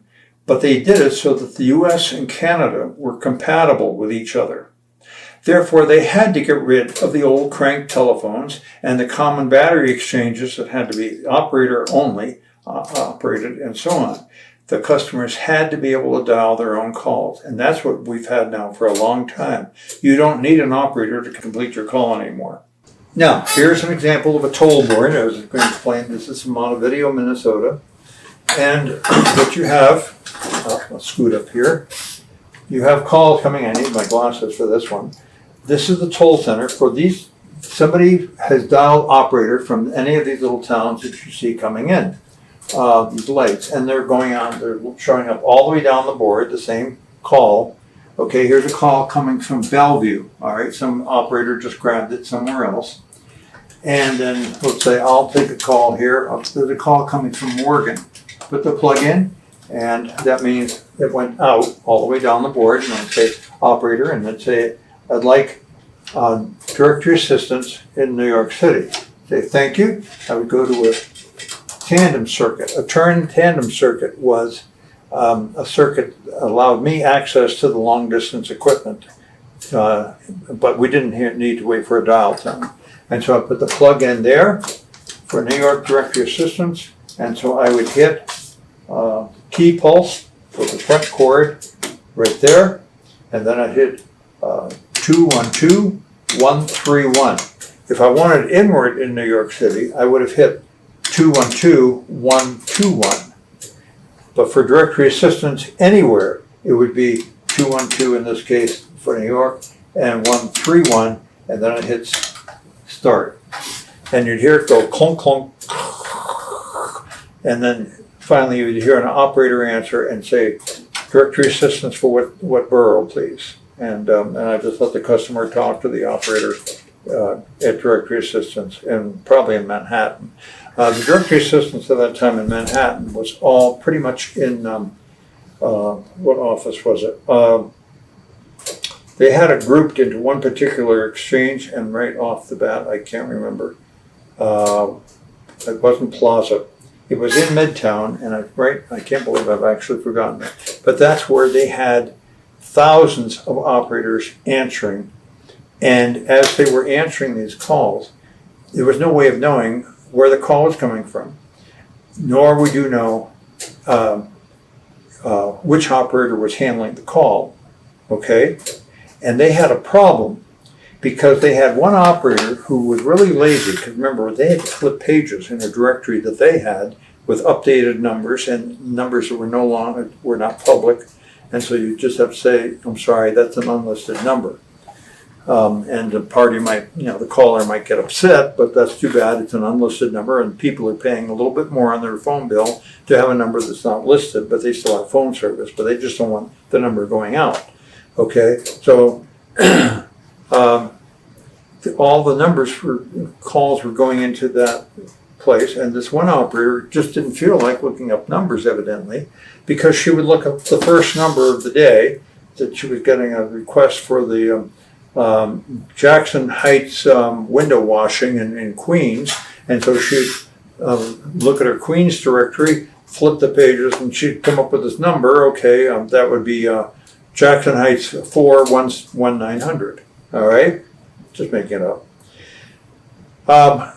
And then she keeps giving out the same number all day long to everybody, so she didn't have to flip pages.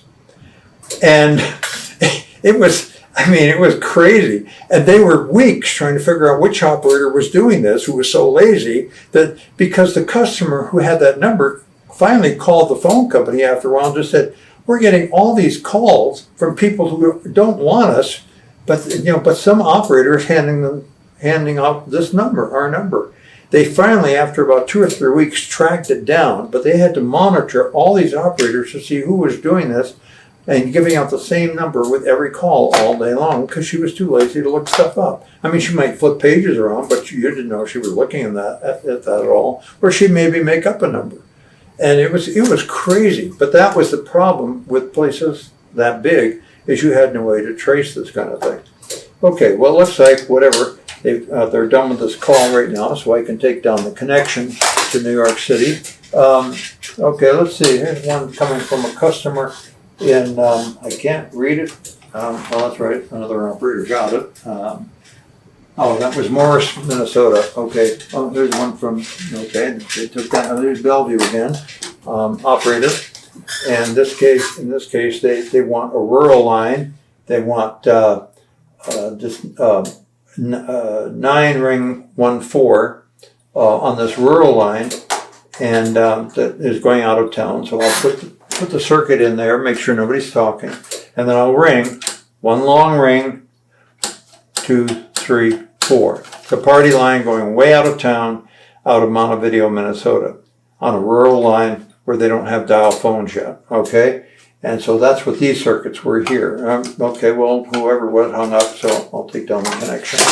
Okay, and then how we would bill it. If it was long distance, we had these little tickets, and we would write out the information, the number that was being called and where it was, and then who was calling, the phone number of the person, the caller, and then we marked down the charge for it by calculating how long they talked, and we entered in all that information on this little toll ticket. It was all handwritten, and it all had to be read every night by the night operator, or maybe a couple of the night operators, and they would just go through it and send it on to billing. It got a lot easier when they went over to what we call Mark Sense tickets, where it was going to be read by a computer, just as computers were coming out, and they had special lead pencils that you would just use these bubbles and you would mark it in. You'd write it out here, but you'd mark it, the bubbles according to whatever the number was that was being called, and the number that it was calling, who was calling it, and whether or not it was long distance, rather person to person or station to station. A station just meant a local phone.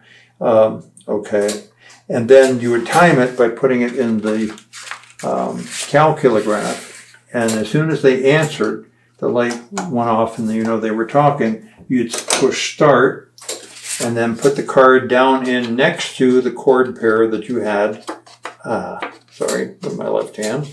Put it down in there and keep it there until, actually it should go down better than that. Let me try it over there. Yep. Okay. Now, I can tell this was not made for the Mark Sense cards. So you take the slip and put it down here and hold it like that. And put Mark Sense back there. And then when they finished the call, lights went on, I'd take this back out, whoops, like that, and put it back in, and stamp it from the right, and that would have a clock that would measure how many minutes they had talked. And that's how we did the billing. Okay, this board, by the way, these were the old Western Electric 551s. This is a 551A. A 552 would have had a double panel like that, but this one has 40 lines, and it has looks like 6 trunk lines. Okay, so if you were to pick up that receiver, Jeff, you'll see the light go off, and you'll get a dial tone from the other room, from the Liberty Exchange. Yeah, no, the receiver up on the phone, and there it is, and you hear the dial tone and so forth, and you could start dialing a number anywhere in the house. All right, hang up, the light goes back on, and that was called the night connection. During the day, the operator would just handle the calls for this business or hotel, whatever it might be. But let's say it's an ordinary business like a cleaning company, and connect calls that they came in on the trunk lines or within the office, different lines. And then at night, they would leave up a night connection for the night watchman. So that's why it's like that. And so his phone, let's say that phone was in his little cubicle where the night watchman was. He could call in, or people could, he could call out rather, or people could call into the company, and it would just go right through the board and to whoever was working there at night.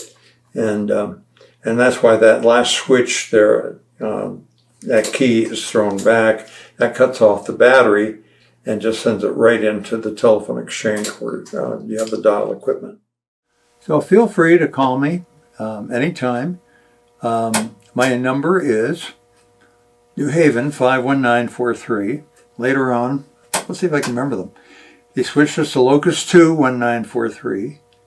Then they put us out in the Westville Exchange on Harrison Street, and they switched the entire number, and it became Fulton 9 1495.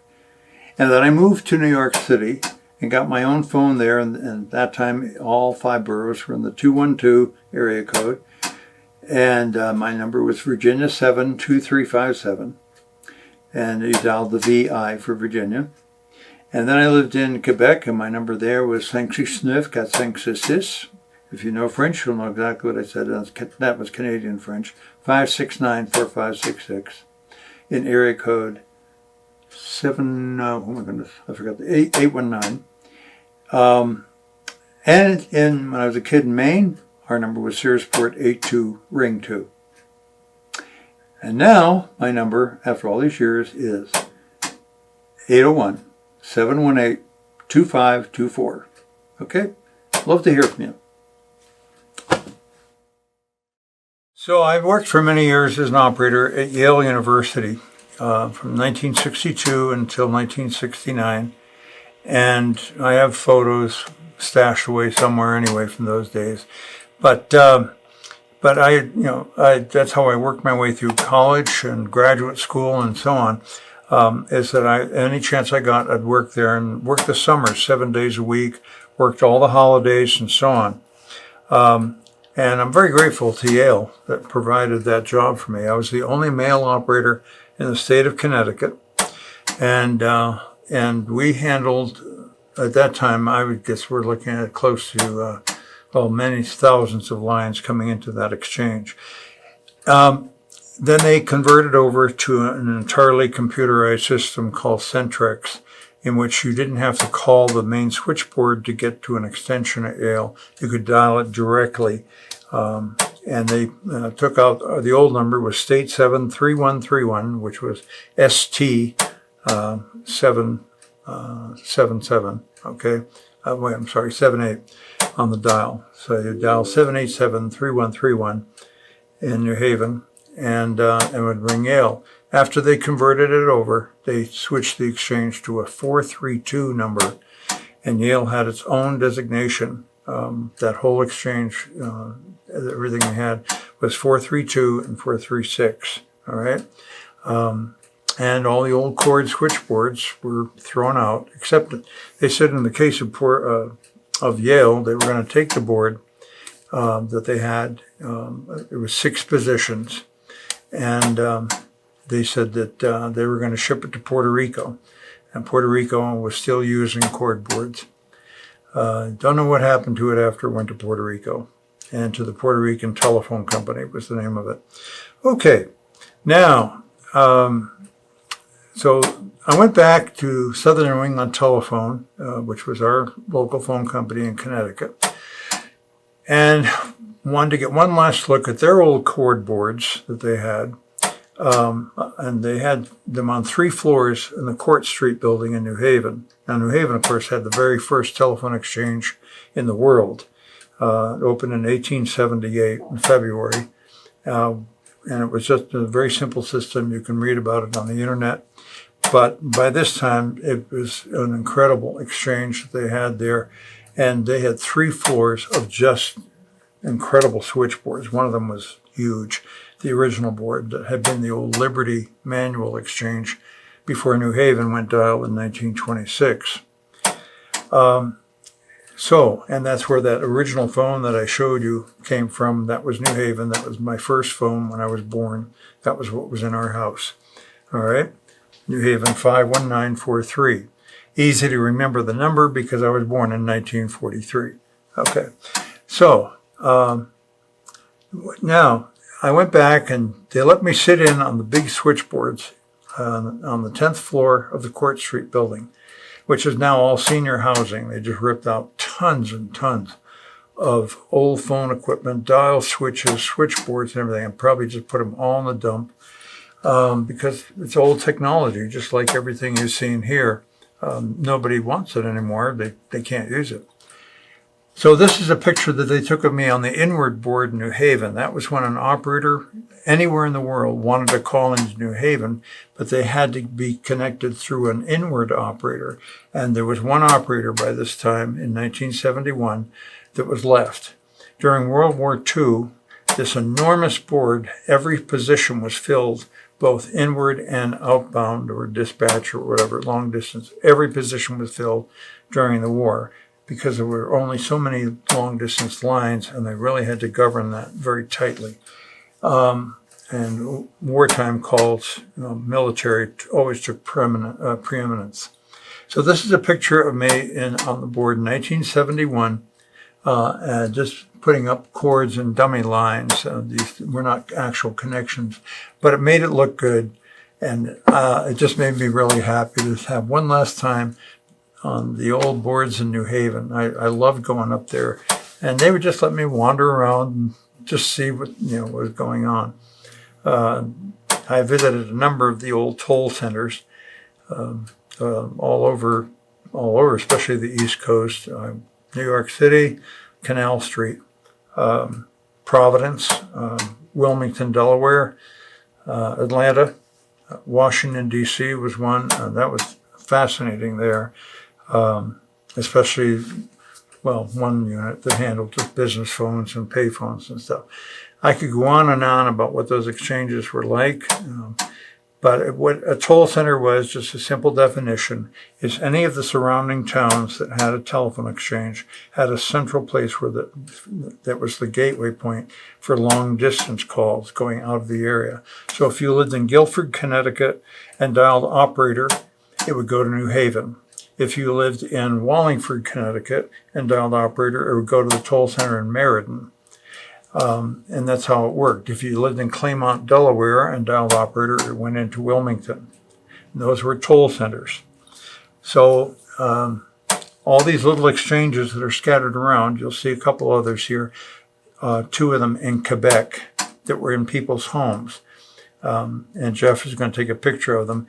And they were the little French-speaking exchanges where everybody in the town was French, and they were still using crank telephones, or in the business we said magneto. And those were pretty fascinating pictures. The one photo that's there, spot which one of them, it was 2 sisters that had the exchange in their house, and you can tell which one probably knew everybody's business in town. It's kind of a funny picture, and I'll let you figure out who it is.